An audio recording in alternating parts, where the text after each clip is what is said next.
ਦਲੀਪ ਕੌਰ ਟਿਵਾਣਾ ਦਾ novel ਹੈ ਦੁਨੀ ਸੁਹਾਵਾ ਬਾਗ।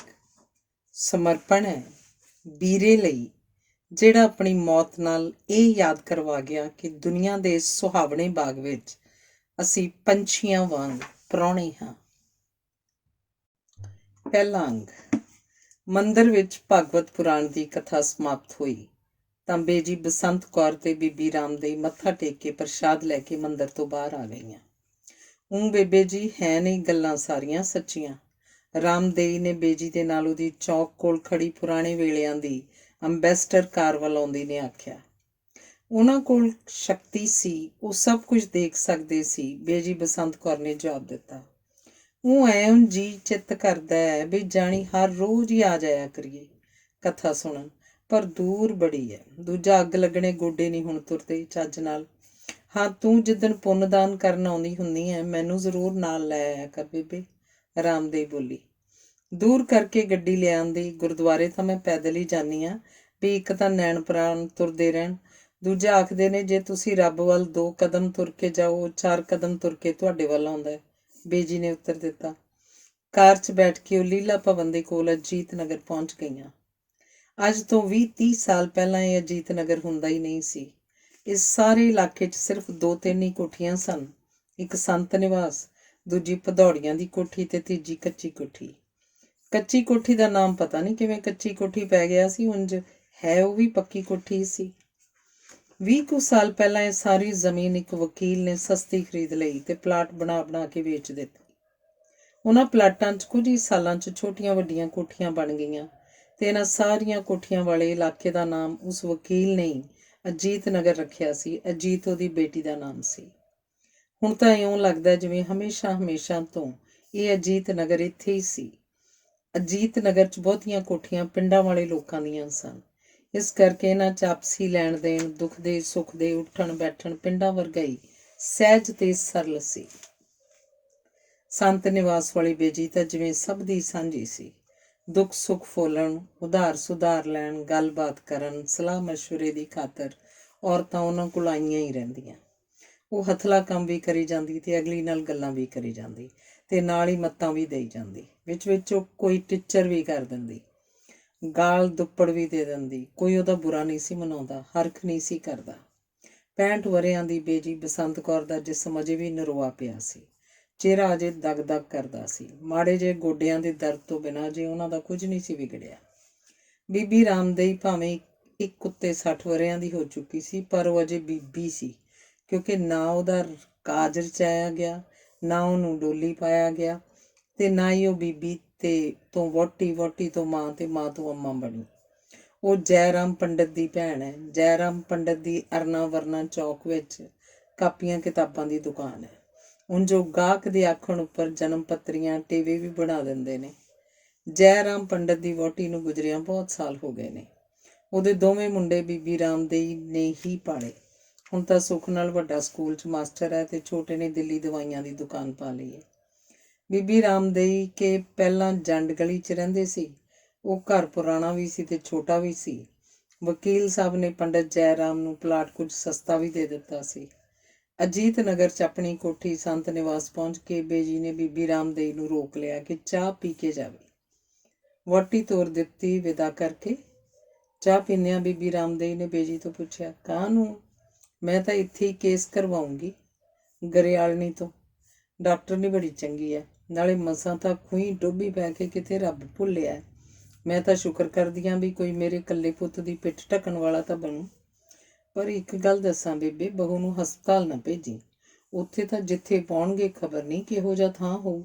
ਉੱਥੇ ਤਾਂ ਨਿੱਤ ਜਵਾਕ ਜੰਮਦੇ ਨੇ, 20 ਉੱਥੇ ਕਚੀਲ ਮਰੀਆਂ ਹੋਣਗੀਆਂ। ਪਰ ਰਾਮਦੇਈ ਘਰ ਸਾਰੇ ਇੰਤਜ਼ਾਮ ਨਹੀਂ ਹੋ ਸਕਦੇ। ਉੱਥੇ ਤਾਂ ਜੇ ਆਪਰੇਸ਼ਨ ਕਰਨਾ ਪਵੇ ਉਹਦਾ ਵੀ ਇੰਤਜ਼ਾਮ ਹੁੰਦਾ ਹੈ। ਇਹ ਨਵੇਂ ਹੀ ਕੰਮ ਚੱਲ ਪਏ ਆਪਰੇਸ਼ਨਾਂ ਦੇ। ਅੱਗੇ ਕਦੇ ਸੁਣਿਆ ਸੀ ਵੀ ਜਵਾਕ ਆਪਰੇਸ਼ਨ ਨਾਲ ਜੰਮੇ? ਤੀਵੀਆਂ ਦੁੱਧ ਘਿਓ ਖਾਂਦੀਆਂ ਪੀਂਦੀਆਂ ਸਨ ਤੇ ਦਹਿ ਕੰਮ ਕਰਦੀਆਂ ਫਿਰਦੀਆਂ ਹੁੰਦੀਆਂ ਸੀ। ਪਤਾ ਹੀ ਨਹੀਂ ਸੀ ਲੱਗਦਾ ਵੀ ਕਦੋਂ ਜਵਾਕ ਹੋ ਜਾਂਦਾ ਸੀ। ਫੇਰ ਵੀ ਮੈਂ ਤੈਨੂੰ ਦੱਸਾਂ, ਇੱਕ ਤਾਂ ਸੰਤਾਂ ਤੋਂ ਤਵੀਤ ਕਰਾ ਕੇ ਬਹੂ ਦੇ ਗਲ 'ਚ ਪਾ ਦੇਈ, ਦੂਜਾ ਸਿਆਣੇ ਤੋਂ ਧਾਗਾ ਕਰਵਾ ਕੇ ਡੋਲੇ ਨਾਲ ਬੰਨ੍ਹ ਦੇ। ਥੋੜੇ ਜਿਹੇ ਦਾਣੇ ਤੇ ਕੋਈ ਲੋਹੇ ਦੀ ਚੀਜ਼ ਲੀਰ ਲੜ ਬੰਨ੍ਹ ਕੇ ਬਹੂ ਦੇ ਮੰਜੇ ਨਾਲ ਬੰਨ੍ਹ ਦੇ। ਇੱਕ ਝੱਕਰਾ ਪਾਣੀ ਦਾ ਭਰ ਕੇ ਸਿਰਹਾਣੇ ਧਰ ਦੇਈਂ। ਅੱਗ ਤਾਂ ਹੁਣ ਉੱਥੇ ਕਿੱਥੇ ਬਾਲੋਂਗੇ, ਬਸ ਧੂਫ ਡੰਗੀ ਰੱਖੀ, ਬਈ ਬਚਾ ਤਾਂ ਹੋਵੇ ਮਾੜਾ ਮੋਟਾ, ਭੂਆ ਰਾਮਦੇਈ ਦੱਸ ਰਹੀ ਸੀ। ਇਹ ਸੁਣਦਿਆਂ ਬੇਜੀ ਨੂੰ ਵੀ ਕੁਝ ਚਿੰਤਾ ਜੀ ਹੋ ਗਈ। ਪਤਾ ਨਹੀਂ ਅਵਿਨਾਸ਼ ਮੰਨੇ ਕਿ ਨਾ। ਫਿਰ ਵੀ ਬੇਜੀ ਦੇਵੀ ਦੇ ਮੰਦਰ ਗਏ, ਗੁਰਦੁਆਰੇ ਗਏ, ਜ਼ਾਫਰ ਸ਼ਾਹ ਦੇ ਮਕਬਰੇ ਉੱਪਰ ਗਏ, ਹਰ ਥਾਂ ਮੰਨਤਾਂ ਮੰਨੀਆਂ, ਸੁੱਖਣਾ ਸੁਖੀਆਂ, ਤੇ ਗਲ ਪੱਲਾ ਪਾ ਕੇ ਇਹੀ ਆਖਿਆ ਕਿ ਉਹਦੀ ਨੂੰਹ ਨੂੰ ਰੱਬ ਸੁੱਖੀ ਸਾਂਦੀ ਦਾ ਪੁੱਤਰ ਦੇ ਦੇਵੇ। ਜਦੋਂ ਅਵਿਨਾਸ਼ ਨੂੰ ਡਾਕਟਰ ਗਰੇਵਾਲ ਦੇ ਕਲੀਨਿਕ 'ਚ ਦਾਖਲ ਕਰਾਉਣ ਲਈ ਘਰੋਂ ਨਿਕਲੇ ਤਾਂ ਅੱਗੋਂ ਦੁੱਧ ਦੇ ਢੋਲ ਵਾਲਾ ਭਾਈ ਮਿਲਿਆ। ਬੇਜੀ ਵਿੱਚੋਂ ਖਿੜ ਗਏ। ਚੰਗਾ ਸ਼ਗਨ ਹੋਇਆ ਸੀ। ਜਿੰਨਾ ਚਿਰ ਅਵਿਨਾਸ਼ ਆਪਰੇਸ਼ਨ ਥੀਏਟਰ ਅੰਦਰ ਸੀ, ਬੇਜੀ ਬਾਹਰ ਬੈਠੇ ਪਾਠ ਕਰਦੇ ਰਹੇ। ਜਦੋਂ ਡਾਕਟਰ ਗਰੇਵਾਲ ਨੇ ਬਾਹਰ ਆ ਕੇ ਵਧਾਈ ਦਿੱਤੀ, ਬੇਜੀ ਪੋਤਰਾ ਹੋਇਆ, ਤਾਂ ਮਾਰੇ ਖੁਸ਼ੀ ਤੇ ਬੇਜੀ ਨੇ ਧਰਤੀ ਨਿਸ਼ਕਾਰੀ। ਉਸੇ ਵੇਲੇ ਬਹਾਦਰ ਡਰਾਈਵਰ ਮਠਿਆਈ ਲੈਣ ਚਲਾ ਗਿਆ। ਬੇਜੀ ਅਜੇ ਸੋਚ ਹੀ ਰਹੇ ਸਨ ਕਿ ਕਾਕੇ ਨੂੰ ਗੁੜਤੀ ਕਿਸ ਤੋਂ ਦਵਾਈ ਜਾਏ ਕਿ ਇੰਨੇ ਨੂੰ ਡਾਕਟਰ ਗਰੇਵਾਲ ਨੇ ਸ਼ਹਿਦ ਵਾਲੀ ਸ਼ੀਸ਼ੀ ਚੁੰਗੜੀ ਡੁਬੋ ਕੇ ਕਾਕੇ ਦੇ ਮੂੰਹ 'ਚ ਪਾ ਦਿੱਤੀ। ਚਲੋ ਜਾਣੇ, ਬੇਜੀ ਨੇ ਸੋਚਿਆ, ਇਹ ਇੱਦਾਂ ਤੇ ਉਹ ਵੀ ਤਾਂ ਕਰਦੀ ਹੈ, ਨਾਲੇ ਰਮਨੀਕ ਦੀ ਸਹੇਲੀ ਵੀ ਤਾਂ ਹੈ। ਆਪਣੇ ਨੂੰਹ ਦੇ ਪੇਕੀ ਬੇਜੀ ਨੇ ਨਰੈਣੇ ਨਾਈ ਦੇ ਹੱਥ ਭੇਲੀ ਭੇਜੀ। ਵਾਪਸ ਆਏ ਨੂੰ ਕੰਬਲ ਤੇ 100 ਰੁਪਏ ਆਪਣੇ ਘਰੋਂ ਦਿੱਤੇ। ਅਗਲਿਆਂ ਨੇ ਤਾਂ 50 ਰੁਪਏ ਦੇ ਕੇ ਸਾਰਤਾ, ਨਾਲੇ ਆਖਿਆ ਤਾਰ ਹੀ ਪਾ ਦਿੰਦੇ। ਕਲੀਨਿਕ ਵਿੱਚੋਂ ਘਰ ਲਿਆ ਕੇ ਨਾ ਕਰਦੀ ਅਵਿਨਾਸ਼ ਨੂੰ ਬੇਜੀ ਨੇ ਪਿਛਲੇ ਹਨੇਰੇ ਜਿਹੇ ਕਮਰੇ 'ਚ ਪਾ ਦਿੱਤਾ। ਉਹ ਆਖਦੀ ਸੀ ਮੈਂ ਬਿਲਕੁਲ ਠੀਕ ਹਾਂ, ਫਿਰ ਵੀ ਬੇਜੀ ਉਹਨੂੰ ਬਾਹਲਾ ਉੱਠਣ ਨਹੀਂ ਸੀ ਦਿੰਦੇ, ਤੁਰਨ ਫਿਰਨ ਨਹੀਂ ਸੀ ਦਿੰਦੇ। 40 ਦਿਨ ਤੱਕ ਪੂਰੀ ਰੱਖ ਰੱਖੀ। ਪੰਜੀਰੀ ਲੈ ਕੇ ਆਏ ਅਵਿਨਾਸ਼ ਦੇ ਭਰਾ ਨੂੰ ਵੀ ਉਹਨਾਂ ਆਖਿਆ, ਪਹਿਲਾਂ ਕਾਕਾ ਹੱਥ ਮੂੰਹ ਧੋ ਲੈ, ਫੇਰ ਹੀ ਜਾਈ ਅੰਦਰ। ਇਹਨਾਂ ਦਿਨਾਂ 'ਚ ਬੇਜੀ ਨੇ ਅਵਿਨਾਸ਼ ਦੀ ਬੜੀ ਸੇਵਾ ਕੀਤੀ। ਡਾਕਟਰ ਗਰੇਵਾਲ ਨੂੰ ਆ ਕੇ ਦਾਈ ਸਪੈਸ਼ਲ ਘਰ ਲਾਈ, ਜਿਹੜੀ ਉਹਨੂੰ ਦੱਬ ਘੁੱਟ ਕੇ ਵੀ ਜਾਂਦੀ ਤੇ ਮਾਲਿਸ਼ ਵੀ ਕਰਦੀ। ਬੇਜੀ ਅਵਿਨਾਸ਼ ਦੇ ਖਾਣ ਲਈ ਤਰ੍ਹਾਂ ਦੇ ਸੁੱਕੇ ਮੇਵੇ ਪਾ ਕੇ ਦੇਸੀ ਘੀ ਦਾ ਪ੍ਰਸ਼ਾਦ ਦਿੰਦੇ, ਚਾਕਲੇਟ ਵਾਲਾ ਦੁੱਧ ਪਿਲਾਉਂਦੇ, ਛਿੱਦਾ ਜਿਹਾ ਕੰਘਾ ਲੈ ਕੇ ਆਪ ਪੋਲੇ ਉਹਦੇ ਵਾਲ ਵਾਹੁੰਦੇ। 40 ਦਿਨ ਮਗਰੋਂ ਉਹ ਗੁਰਦੁਆਰੇ, ਦੇਵੀ ਦੇ ਮੰਦਰ, ਪੀਰ ਜ਼ਾਫਰ ਸ਼ਾਹ ਦੇ ਮਕਬਰੇ ਉੱਪਰ, ਸਭ ਥਾਵਾਂ ਉੱਪਰ ਮਾਂ ਪੁੱਤ ਦਾ ਮੱਥਾ ਟਿਕਾ ਕੇ ਲਿਆਏ। ਕਿਤੇ ਕੜਾਹ ਪ੍ਰਸ਼ਾਦ, ਕਿਤੇ ਪਤਾਸੇ, ਕਿਤੇ ਸੀਰਨੀ ਆਦਿ ਦੇ ਨਾਲ ਪੈਸੇ ਧਰ ਕੇ ਮੱਥਾ ਟੇਕਦੇ ਰਹੇ। ਨਰੈਣਾ ਨਾਈ ਪਹਿਲੇ ਦਿਨ ਹੀ ਉਹਨਾਂ ਦੇ ਦਰਵਾਜ਼ੇ ਅੱਗੇ ਅੰਬ ਦੇ ਪੱਤੇ ਬੰਨ੍ਹ ਗਿਆ ਸੀ, ਜਿਹੜੇ ਹਵਾ ਨਾਲ ਝੂਲਦੇ ਰਹਿੰਦੇ। ਬੇਜੀ ਨੇ ਸਭ ਰਿਸ਼ਤੇਦਾਰਾਂ ਨੂੰ ਕੇਸਰ ਦਾ ਟਿੱਕਾ ਲਾ ਕੇ ਚਿੱਠੀਆਂ ਭੇਜੀਆਂ ਤੇ ਰਮਨੀਕ ਨੂੰ ਵੀ ਚਿੱਠੀ ਪਾ ਦਿੱਤੀ, ਭਾਵੇਂ ਪਤਾ ਸੀ ਕਿ ਇਸ ਗੱਲ ਦਾ ਮਹਿੰਦਰ ਤੇ ਅਵਿਨਾਸ਼ ਦੋਵੇਂ ਬੁਰਾ ਮਨਾਉਣਗੇ। ਕਿੱਡੀ ਵੱਡੀ ਗੱਲ ਸੀ ਕਿ ਉਹਨਾਂ ਦੇ ਵੰਸ਼ ਵਿੱਚ ਵਾਧਾ ਹੋਇਆ ਸੀ, ਉਹਨਾਂ ਦੀ ਪੀੜ੍ਹੀ ਗਾਂਹ ਤੁਰੀ ਸੀ, ਉਹਨਾਂ ਦੀ ਜੜ ਹਰੀ ਹੋ ਗਈ ਸੀ, ਉਹਨਾਂ ਦਾ ਜੱਗ 'ਚ ਸੀਰ ਪੈ ਗਿਆ ਸੀ। ਉਹ ਆਪਣੀ ਧੀ ਨੂੰ ਕਿਵੇਂ ਨਾ ਦੱਸਦੇ।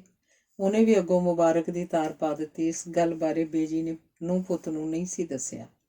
ਜਿਸ ਦਿਨ ਕਾਕਾ ਹੋਇਆ ਸੀ, ਮਹਿੰਦਰ ਤਾਰ ਮਿਲਦੇ ਸਾਰ ਉਸੇ ਦਿਨ ਛੁੱਟੀ ਲੈ ਕੇ ਉਹਨੂੰ ਵੇਖਣ ਆ ਗਿਆ ਸੀ। ਅਵਿਨਾਸ਼ ਦੇ ਪੇਕਿਆਂ ਤੋਂ ਆਈ ਪੰਜੀਰੀ, ਕੱਪੜਿਆਂ ਤੇ ਟੂਮ ਤੋਂ ਬਿਨਾਂ ਬੇਜੀ ਨੇ ਕਿੰਨਾ ਹੀ ਕੁਝ ਕਾਕੇ ਤੇ ਅਵਿਨਾਸ਼ ਲਈ ਬਣਵਾਇਆ। ਅਵਿਨਾਸ਼ ਨੂੰ ਲੱਗਿਆ ਜਿਵੇਂ ਹੁਣ ਉਹ ਇਸ ਘਰ ਵਿੱਚ ਬਹੁਤ ਮਹੱਤਤਾ ਵਾਲੀ ਬਣ ਗਈ ਸੀ। ਕਾਕੇ ਦੀ ਛਟੀ ਕਰਨ ਦਾ ਵੀ ਬੇਜੀ ਨੂੰ ਖਿਆਲ ਆਇਆ, ਪਰ ਨਾਲ ਇਹ ਵੀ ਖਿਆਲ ਆ ਗਿਆ ਕਿ ਰਮਨੀਕ ਨੂੰ ਤਾਂ ਉਹਨਾਂ ਨੇ ਸੱਦਣਾ ਨਹੀਂ, ਸੋ ਚੁੱਪ ਹੀ ਕਰ ਗਏ। ਅੰਗ ਦੂਸਰਾ। ਬੇਜੀ ਗੁਰਦੁਆਰੇ ਜਾਣ ਲਈ ਤਿਆਰ ਹੀ ਹੋ ਰਹੇ ਸਨ ਕਿ ਰਾਮਦੇਈ ਆ ਪਹੁੰਚੀ। ਤੇਰਾ ਦਿੱਤਾ ਹੋਇਆ ਸੂਟ ਕਾਕੇ ਜੰਮਦਾ ਹੁਣ ਸੀਤਾ ਹੈ। ਮੈਂ ਕਿਹਾ ਪਾ ਕੇ ਦਿਖਾਵਾਂ ਬੇਬੇ ਜੀ ਨੂੰ। ਕਿਉਂ, ਸੋਹਣਾ ਲੱਗਦਾ ਹੈ? ਪਹਿਲਾਂ ਸੋਚਿਆ ਭਤੀਜੇ ਦੀ ਬਹੂ ਨੂੰ ਦੇ ਦਿਆਂ, ਫਿਰ ਸੋਚਿਆ ਮਨਾ, ਇਹਦਾ ਤਾਂ ਆਦਮੀ ਇਦੋਂ ਵੀ ਚੜ੍ਹਦਾ ਲਿਆ ਦੂ, ਆਪਣੇ ਹੀ ਕਿਉਂ ਨਾ ਸਿਉਲਾ। ਮੱਥਾ ਟੇਕਦੀਆਂ, ਚੰਗਾ ਕੀਤਾ, ਬੰਦੇ ਦੀ ਕਿਸੇ ਚੀਜ਼ 'ਚ ਰੂਹ ਨਹੀਂ ਰਹਿਣੀ ਚਾਹੀਦੀ ਬੀਬੀ। ਬੇਜੀ ਨੇ ਮੰਜਾ ਉਹਦੇ ਵੱਲ ਕਰਦਿਆਂ ਆਖਿਆ, ਜਿਉਂਦੀ ਵਸਦੀ ਰਹੋ, ਤੇਰਾ ਪੁੱਤ ਪੋਤਾ ਜੀਵੇ। ਰੂਹ ਦੀ ਹੁਣ ਤੈਨੂੰ ਕੀ ਗੱਲ ਦੱਸਾਂ, ਹੁਣ ਤਾਂ ਬੇਬੇ ਜੀ ਤੂੰ ਹੱਸੇਂਗੀ। ਇੱਕ ਦਿਨ ਮਨ ਕੀਤਾ ਉਹੋ ਜਿਹੇ ਲਾਲ ਕੱਪੜੇ ਪਾ ਲਾਂ ਜਿਹੋ ਜਿਹੀ ਕੁੜੀਆਂ ਵਿਆਹ ਵੇਲੇ ਪਾਉਂਦੀਆਂ ਨੇ, ਤੇ ਬੁਲਾਈ ਨੱਚਾਂ। ਹੈ ਨਹੀਂ ਕਮਲੀ ਗੱਲ? ਇਸ ਉਮਰ 'ਚ ਕਦੇ ਇਉਂ ਸੋਚੀਦਾ। ਪਰ ਬੀਬੀ ਤੇਰਾ ਵਿਆਹ ਕਿਉਂ ਨਾ ਕੀਤਾ? ਪੰਡਿਤ ਜੀ ਤਾਂ ਬਥੇਰੇ ਸਿਆਣੇ ਸੀ। ਬਹੁਤੇ ਸਿਆਣੇ ਨੇ ਹੀ ਤਾਂ ਕੰਮ ਗਾਲਿਆ। ਜਿੱਥੇ ਥਾਂ ਦੇਖੇ ਪੱਤਰੀ ਮਿਲਾਉਣ ਬੈਠ ਜੇ। ਖਬਰ ਨਹੀਂ ਕਿਹੋ ਜਿਹੀ ਸੈਂਤ ਮੈਂ ਜੰਮੀ ਸੀ, ਬਈ ਕਿਸੇ ਨਾਲ ਗ੍ਰਹਿ ਹੀ ਨਾ ਮਿਲਣ। ਇਉਂ ਹੀ 25 ਸਾਲ ਦੀ ਹੋ ਗਈ। ਉਦੋਂ ਸਾਡੇ ਵੇਲਿਆਂ 'ਚ ਕੁੜੀ ਨੂੰ ਵਿਆਹ ਦਿੰਦੇ ਸੀ 14-15 ਸਾਲ ਦੀ ਨੂੰ। ਫਿਰ ਬਾਪੂ ਆਪ ਮਰ ਗਿਆ, ਭੈਣ ਭਾਈ ਸਾਰੇ ਛੋਟੇ ਸੀ, ਮਾਂ ਬਿਮਾਰ ਰਹਿੰਦੀ ਸੀ। ਇਉਂ ਹੀ ਵਕਤ ਜਿਹਾ ਖੁੰਝ ਗਿਆ, ਰਾਮਦੇਈ ਨੇ ਦੱਸਿਆ। ਤੂੰ ਆਖਣਾ ਸੀ ਛੱਡ ਬਾਪੂ ਇਹ ਪੱਤਰੀਆਂ ਪੁੱਤਰੀਆਂ ਦੀ ਗੱਲ, ਬੇਜੀ ਨੇ ਹੱਸ ਕੇ ਆਖਿਆ। ਲੈ ਹੈ ਬੇਬੇ ਕਮਲੀ, ਸਾਡਿਆਂ ਵੇਲਿਆਂ 'ਚ ਕਿਤੇ ਕੁੜੀਆਂ ਮੂੰਹੋਂ ਵਾਹ ਕੱਢਦੀਆਂ ਹੁੰਦੀਆਂ ਸੀ। ਨਾਲੇ ਮੈਂ ਸੋਚ ਲਿਆ ਖਬਰੇ ਮੇਰੇ ਜੋਗਾ ਕੋਈ ਬਾਹਮਣ ਜੰਮਿਆ ਹੀ ਨਹੀਂ। ਰਾਮਦਈ ਨੇ ਉਸੇ ਤਰ੍ਹਾਂ ਹੱਸ ਕੇ ਜਵਾਬ ਦਿੱਤਾ। ਹੁਣ ਕਦੇ ਕਦੇ ਤਾਂ ਲੱਗਦਾ ਹੋਊ ਵੀ ਆਪਣਾ ਘਰ ਹੁੰਦਾ, ਪਰਿਵਾਰ ਹੁੰਦਾ। ਰਾਮਦਈ ਪਲ ਦੇ ਪਲ ਚੁੱਪ ਕਰ ਰਹੀ, ਫਿਰ ਆਖਣ ਲੱਗੀ, ਕਦੇ ਕਦੇ ਤਾਂ ਇਉਂ ਲੱਗਦਾ ਬਈ ਜਿਹੋ ਜਿਹੇ ਜੱਗ ਤੇ ਆਏ, ਜਿਹੋ ਜਿਹੇ ਨਾ ਆਏ। ਪਰ ਕਦੇ ਕਦੇ ਲੋਕਾਂ ਦਾ ਜੂਤ ਪਤਾਣ ਦੇਖ ਕੇ ਲੱਗਦਾ ਵੀ ਚੰਗਾ ਹੀ ਹੋਇਆ। ਕਿਸ਼ਨੀ ਦਾ ਹਾਲ ਦੇਖ ਲੈ, ਇੱਕੋ ਮੁੰਡਾ ਸੀ, ਉਹੀ ਬਹੂ ਨੂੰ ਲੈ ਕੇ ਅੱਡ ਹੋ ਗਿਆ। ਹੁਣ ਬੁੜਾ ਬੁੜੀ ਬੈਠੇ ਹੁੰਦੇ ਨੇ ਘਰ 'ਚ, ਕੌਣ ਡਰਨਿਆਂ ਵਾਂਗੂ। ਜਿੱਦਣ ਕਿਸ਼ਨੀ ਢਿੱਲੀ ਮਿੱਠੀ ਹੋਵੇ, ਬੁੜਾ ਰੋਟੀ ਤੋਂ ਵੀ ਭੁੱਖਾ ਸੌਂਦਾ। ਪਰ ਸਭ ਦੇ ਜਵਾਕ ਤਾਂ ਨਹੀਂ ਇਹੋ ਜਿਹੇ ਹੁੰਦੇ ਬੀਬੀ।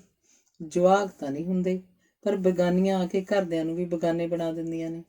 ਰਾਮਦਈ ਅਵਿਨਾਸ਼ ਦੇ ਕਮਰੇ ਵੱਲ ਝਾਕ ਕੇ ਬੋਲੀ, ਰੱਬ ਨੂੰ ਜਾਨ ਦੇਣੀ ਹੈ, ਸਾਡੀ ਬਹੂ ਤਾਂ ਅਜੇ ਤਾਈਂ ਬਥੇਰੀ ਚੰਗੀ ਹੈ। ਬੇਜੀ ਨੇ ਵੀ ਅਵਿਨਾਸ਼ ਦੇ ਕਮਰੇ ਵੱਲ ਝਾਕ ਕੇ ਆਖਿਆ, ਅੱਜ ਮੈਂ ਵੀ ਤੇਰੇ ਨਾਲ ਗੁਰਦੁਆਰੇ ਚੱਲੋ, ਨਾਲੇ ਰਾਹ 'ਚ ਗੱਲਾਂ ਕਰਦੀਆਂ ਜਾਵਾਂਗੀਆਂ। ਬੇਜੀ ਨੂੰ ਤਿਆਰ ਹੋਈ ਦੇਖ ਰਾਮਦਈ ਨੇ ਆਖਿਆ, ਬੜੀ ਖੁਸ਼ੀ ਨਾਲ ਚੱਲ, ਪਹਿਲਾਂ ਚਾਹ ਦੀ ਘੁੱਟ ਪੀ ਲਈਏ। ਲਿਆਈ ਬਹਾਦਰ, ਚਾਹ ਦੇ 2 ਗਲਾਸ। ਬੇਜੀ ਨੇ ਪਹਿਲੀ ਗੱਲ ਰਾਮਦਈ ਤੇ ਦੂਜੀ ਬਹਾਦਰ ਨੂੰ ਆਖੀ। ਬਹਾਦਰ ਪਹਿਲਾਂ ਹੀ ਚਾਹ ਬਣਾਈ ਬੈਠਾ ਸੀ, ਉਹਨੂੰ ਪਤਾ ਸੀ ਬੇਜੀ ਦਾ ਗੁਰਦੁਆਰੇ ਜਾਣ ਦਾ ਵੇਲਾ ਹੋ ਗਿਆ ਸੀ। ਚਾਹ ਪੀ ਕੇ ਹੱਥ ਧੋ ਕੇ ਪੌੜੀਆਂ ਵੱਲ ਜਾਂਦਿਆਂ ਬੇਜੀ ਨੇ ਆਪਣੀ ਨੂੰਹ ਨੂੰ ਆਵਾਜ਼ ਦਿੱਤੀ, ਅਵਿਨਾਸ਼ ਮੈਂ ਚੱਲੀ ਆਂ ਪੁੱਤ ਗੁਰਦੁਆਰੇ। ਤੇ ਉਹ ਪੌੜੀਆਂ ਉਤਰਨ ਲੱਗੀ। ਅਵਿਨਾਸ਼ ਨੇ ਆਵਾਜ਼ ਸੁਣ ਤਾਂ ਲਈ ਸੀ, ਪਰ ਨਾ ਉੱਠ ਕੇ ਬਾਹਰ ਆਈ ਤੇ ਨਾ ਹੀ ਕੋਈ ਉੱਤਰ ਦਿੱਤਾ। ਕੁਝ ਚਿਰ ਮਗਰੋਂ ਅਵਿਨਾਸ਼ ਆਪਣੇ ਕਮਰੇ 'ਚੋਂ ਬਾਹਰ ਆਈ। ਉੱਪਰੋਂ ਹੀ ਦੇਖਿਆ ਬੇਜੀ ਰਾਮਦਈ ਨਾਲ ਸੜਕ ਪਾਰ ਕਰੀ ਜਾ ਰਹੇ ਸਨ। ਇਸ ਘਰ ਨੂੰ ਵੀ ਲੋਕਾਂ ਨੇ ਗੁਰਦੁਆਰਾ ਹੀ ਸਮਝ ਰੱਖਿਆ ਵੀ ਜਦੋਂ ਜੀ ਕੀਤਾ, ਜਦੋਂ ਵੇਲ ਮਿਲੀ ਆ ਗਏ। ਬੇਜੀ ਨੂੰ ਆਪ ਨੂੰ ਗੱਲਾਂ ਨੂੰ ਕੋਈ ਨਾ ਕੋਈ ਚਾਹੀਦੇ ਹੁੰਦਾ। ਅਵਿਨਾਸ਼ ਨੇ ਮਨ ਹੀ ਮਨ ਸੋਚਿਆ, ਪਰ ਬੋਲੀ ਕੁਝ ਨਹੀਂ। ਉਧਰ ਸੜਕ ਪਾਰ ਕਰਕੇ ਸੰਤ ਨਗਰ ਦੇ ਅੱਗੋਂ ਦੀ ਗੁਰਦੁਆਰੇ ਵੱਲ ਨੂੰ ਮੁੜਦਿਆਂ ਰਾਮਦਈ ਨੇ ਗੱਲ ਤੋਰੀ, ਬੇਬੇ ਮੈਂ ਤਾਂ ਤੇਰੇ ਨਾਲ ਇੱਕ ਜ਼ਰੂਰੀ ਗੱਲ ਕਰਨੀ ਹੈ। ਅੱਜ ਤਾਈਂ ਆਈਆਂ ਬਈ ਨਾਲੇ ਗੁਰਦੁਆਰੇ ਮੱਥਾ ਟੇਕ ਆਊਂਗੀ, ਨਾਲੇ ਤੁਰੀ ਜਾਂਦੀ ਤੇਰੇ ਨਾਲ ਗੱਲ ਕਰ ਲਊਂਗੀ। ਕੀ ਗੱਲ, ਸੁੱਖ ਤਾਂ ਹੈ? ਬੇਜੀ ਨੇ ਰਾਮਦਈ ਦੇ ਉਤਾਵਲੇ ਮੂੰਹ ਵੱਲ ਤੱਕ ਕੇ ਪੁੱਛਿਆ। ਸੁੱਖ ਕਾਹਦੀ ਹੈ? ਤੈਨੂੰ ਕੀ ਦੱਸਾਂ ਬੇਬੇ ਜੀ, ਸਾਡੇ ਘਰ ਦੇ ਮਗਰਲੇ ਪਾਸੇ ਜਿਹੜੇ ਰਹਿੰਦੇ ਨੇ ਰਾਗੋ ਮਾਜਰੇ ਦੇ, ਉਹਨਾਂ ਦੀ ਰਾਤ ਵੱਡੀ ਕੁੜੀ ਮਰ ਗਈ। ਦਿਨ ਚੜ੍ਹਦੇ ਨੂੰ ਮੜੀਏ ਫੂਕ ਵੀ ਆਏ। ਹੈ ਕੁੜੇ ਰਾਮਦਈ, ਉਹਨਾਂ ਦੀ ਕਿਹੜੀ ਕੁੜੀ ਮਰ ਗਈ? ਕਿਤੇ ਡਾਕਟਰਨੀ ਤਾਂ ਨਹੀਂ ਮਰ ਗਈ? ਆਹੋ ਡਾਕਟਰਨੀ ਉਹ ਮਰ ਗਈ। ਮੈਂ ਤਾਂ ਮਾੜੀ ਜੀ ਘੁਸਰ ਪੁਸਰ ਸੁਣੀ ਹੈ ਵੀ ਕੁਛ ਖਾ ਕੇ ਮਰ ਗਈ, ਤਾਈਂ ਸਦਿਆਂ ਫੂਕ ਵੀ ਆਏ। ਗੱਲ ਕੀ ਹੋ ਗਈ ਸੀ? ਉਹ ਤਾਂ ਕੁੜੀ ਬਲਾਈ ਸਾਊ ਦੱਸੀਂਦੀ ਸੀ। ਸਾਊਆਂ ਨੂੰ ਹੀ ਤਾਂ ਦਸੌਂਟੇ ਨੇ ਇਸ ਕਲਯੁਗ 'ਚ। ਡਾਕਟਰ ਉਹਦਾ ਘਰ ਵਾਲਾ ਛੋਟੀ ਕੁੜੀ ਨਾਲ ਰਲਿਆ ਹੋਇਆ। ਮਾਂ ਬਥੇਰਾ ਛੋਟੀ ਮੂਹਰੇ ਰੋਈ ਪਿੱਟੀ ਵੀ ਇਉਂ ਨਾ ਕਰ ਰੱਖੇ। ਆਖਦੀ ਹੈ ਜੇ ਉਹ 'ਚ ਤਾਕਤ ਹੈ ਤਾਂ ਹਟਾ ਲਵੇ ਆਪਣੇ ਆਦਮੀ ਨੂੰ। ਫਿਰ ਕਿਤੇ ਡਾਕਟਰਨੀ ਨੇ ਆਖਿਆ ਵੀ ਮੈਂ ਮਰ ਜੂੰਗੀ, ਇਉਂ ਨਾ ਕਰ। ਆਖਦੇ ਨੇ ਕਹਿੰਦੀ ਹੈ ਮਰਦੀਆਂ ਤਾਂ ਮਰ ਜਾ। ਉਹ ਕਮਲੀ ਸੱਚਿਓਂ ਕੁਛ ਕਹਾ ਕੇ ਮਰ ਗਈ, ਰਾਮਦਈ ਨੇ ਦੱਸਿਆ। ਚੁੱਲ੍ਹੇ 'ਚ ਪਏ ਇਹੋ ਜਿਹਾ ਆਦਮੀ, ਨਾਲੇ ਪਵੇ ਇਹੋ ਜਿਹੀ ਭੈਣ, ਇਹੋ ਜਿਹਾ ਖਾਤਰ ਇਹ ਹੀਰਾ ਜਨਮ ਕਿਉਂ ਗਵਾ ਦੇਣਾ ਹੋਇਆ? ਨਾਲੇ ਉਹ ਤਾਂ ਡਾਕਟਰ ਨਹੀਂ ਸੀ, ਆਪਣੀ ਰੋਟੀ ਆਪ ਕਮਾ ਸਕਦੀ ਸੀ। ਬੇਜੀ ਨੇ ਚਿੰਤਾਤੁਰ ਜਿਹੇ ਹੋ ਕੇ ਆਖਿਆ, ਉਹ ਮਰਨ ਵਾਲੀ ਤਾਂ ਭਲਾ ਮਰ ਗਈ, ਹੁਣ ਕਿਰਿਆ ਕਰਮ ਤਾਂ ਲੋਟ ਕਰੋ। ਭਟਕਦੀ ਨੇ ਤਾਂ ਉਹਨੇ ਫਿਰਨਾ ਹੀ ਹੈ, ਅਣਿਆਈ ਮਰੀ ਹੈ। ਵਿਚਾਰੀ ਦੀ ਮੌਤ ਵੀ ਕੁੱਤਿਆਂ ਬਿੱਲਿਆਂ ਵਰਗੀ ਬਣਾਤੀ। ਪਰ ਬੇਬੇ ਜੀ ਮੈਂ ਤਾਂ ਜਦੋਂ ਮਰਨ ਲੱਗੀ ਤੈਨੂੰ ਸੱਦ ਲੂੰ, ਤੂੰ ਆਪਣੇ ਸਾਹਮਣੇ ਕਿਰਿਆ ਕਰਮ ਕਰਾਈ। ਜੇ ਲੋਕਾਂ ਦੇ ਸਕੇ ਇਉਂ ਮਰਨ ਲੱਗ ਪਏ, ਮੇਰੇ ਤਾਂ ਫਿਰ ਬੇਗਾਨੇ ਨੇ। ਬੇਗਾਨੇ ਕਿਉਂ ਨੇ ਤੇਰੇ? ਭਾਈ ਭਤੀਜੇ ਨੇ ਸੁੱਖ ਨਾਲ। ਬੇਜੀ ਨੇ ਆਪਣੇ ਸਿਰ ਉੱਪਰਲੀ ਚਾਦਰ ਠੀਕ ਕਰਦਿਆਂ ਕਿਹਾ। ਸੁਣਿਆ ਨਹੀਂ ਅਖੇ ਭਾਈਏ ਰਾਜ ਭਤੀਜੀ ਠਾਣਾ, ਛੱਡਦੇ ਭੂਆ ਆਉਣਾ ਜਾਣਾ। ਹੁਣ ਤਾਂ ਸਿਆਣੀਆਂ ਤੂੰ ਬੇਬੇ ਜੀ, ਸਾਰੀ ਉਮਰ ਇਹਨਾਂ ਦੇ ਘਰ ਦਾ ਹੀ ਧੰਦ ਪਿੱਟਿਆ ਜਾਂ ਫਿਰ ਮਾਲਾ ਫੇਰੀ ਹੈ। ਚੰਗਾ ਨਾ ਅਗਲਾ ਜਨਮ ਸਫਲਾ ਕਰ ਲਿਆ। ਲੈ ਅਗਲਾ ਜਨਮ ਕਿਹਨੇ ਦੇਖਿਆ? ਨਾਲੇ ਜੈ ਖਾਣੇ ਰੱਬ ਨੇ ਇਸ ਜਨਮ 'ਚ ਕੁਛ ਨਹੀਂ ਦਿੱਤਾ, ਅਗਲੀ ਵਾਰੀ ਉਹ ਕੀ ਦੇ ਦੂ? ਇਸ ਜਨਮ 'ਚ ਤਾਂ ਪਿਛਲੇ ਕਰਮ ਭੋਗੇ ਨੇ, ਤੇ ਅਗਲੇ ਜਨਮ ਤਾਂ ਇਸੇ ਜਨਮ 'ਚ ਕੀਤੇ ਕਰਮਾਂ ਸਦਕਾ ਚੰਗਾ ਹੀ ਮਿਲੂ। ਅਗਲੇ ਜਨਮ ਨੇ ਖਾਧੀ ਕੜੀ।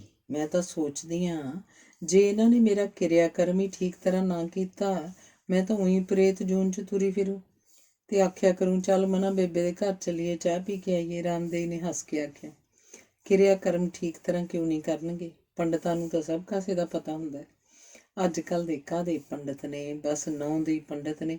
ਜੈ ਖਾਣਿਆਂ ਨੂੰ ਸੰਸਕਾਰਾਂ ਦਾ ਤਾਂ ਇੱਲ ਤੋਂ ਕੁੱਕੜ ਨਹੀਂ ਆਉਂਦਾ। ਮੇਰੇ ਭਤੀਜਿਆਂ ਤੋਂ ਕੋਈ ਵੀ ਹੁਣ ਫੇਰੇ ਨਹੀਂ ਕਰਾ ਸਕਦਾ। ਵੇਦ ਮੰਤਰ ਆਉਂਦੇ ਹੀ ਨਹੀਂ ਕਿਸੇ ਨੂੰ। ਸੁਣਨ ਵਾਲਿਆਂ ਨੂੰ ਕਿਹੜਾ ਆਉਂਦੇ ਹੁੰਦੇ ਨੇ ਵੇਦ ਮੰਤਰ, ਭਾਵੇਂ ਜੋ ਮਰਜ਼ੀ ਬੋਲੀ ਜਾਣ। ਬੇਜੀ ਨੇ ਹੱਸ ਕੇ ਆਖਿਆ, ਨਹੀਂ ਬੇਬੇ, ਹੁਣ ਤੁਹਾਡੇ ਸਿਰ ਵੀ ਤਾਂ ਪਾਪ ਚੜ੍ਹਦਾ।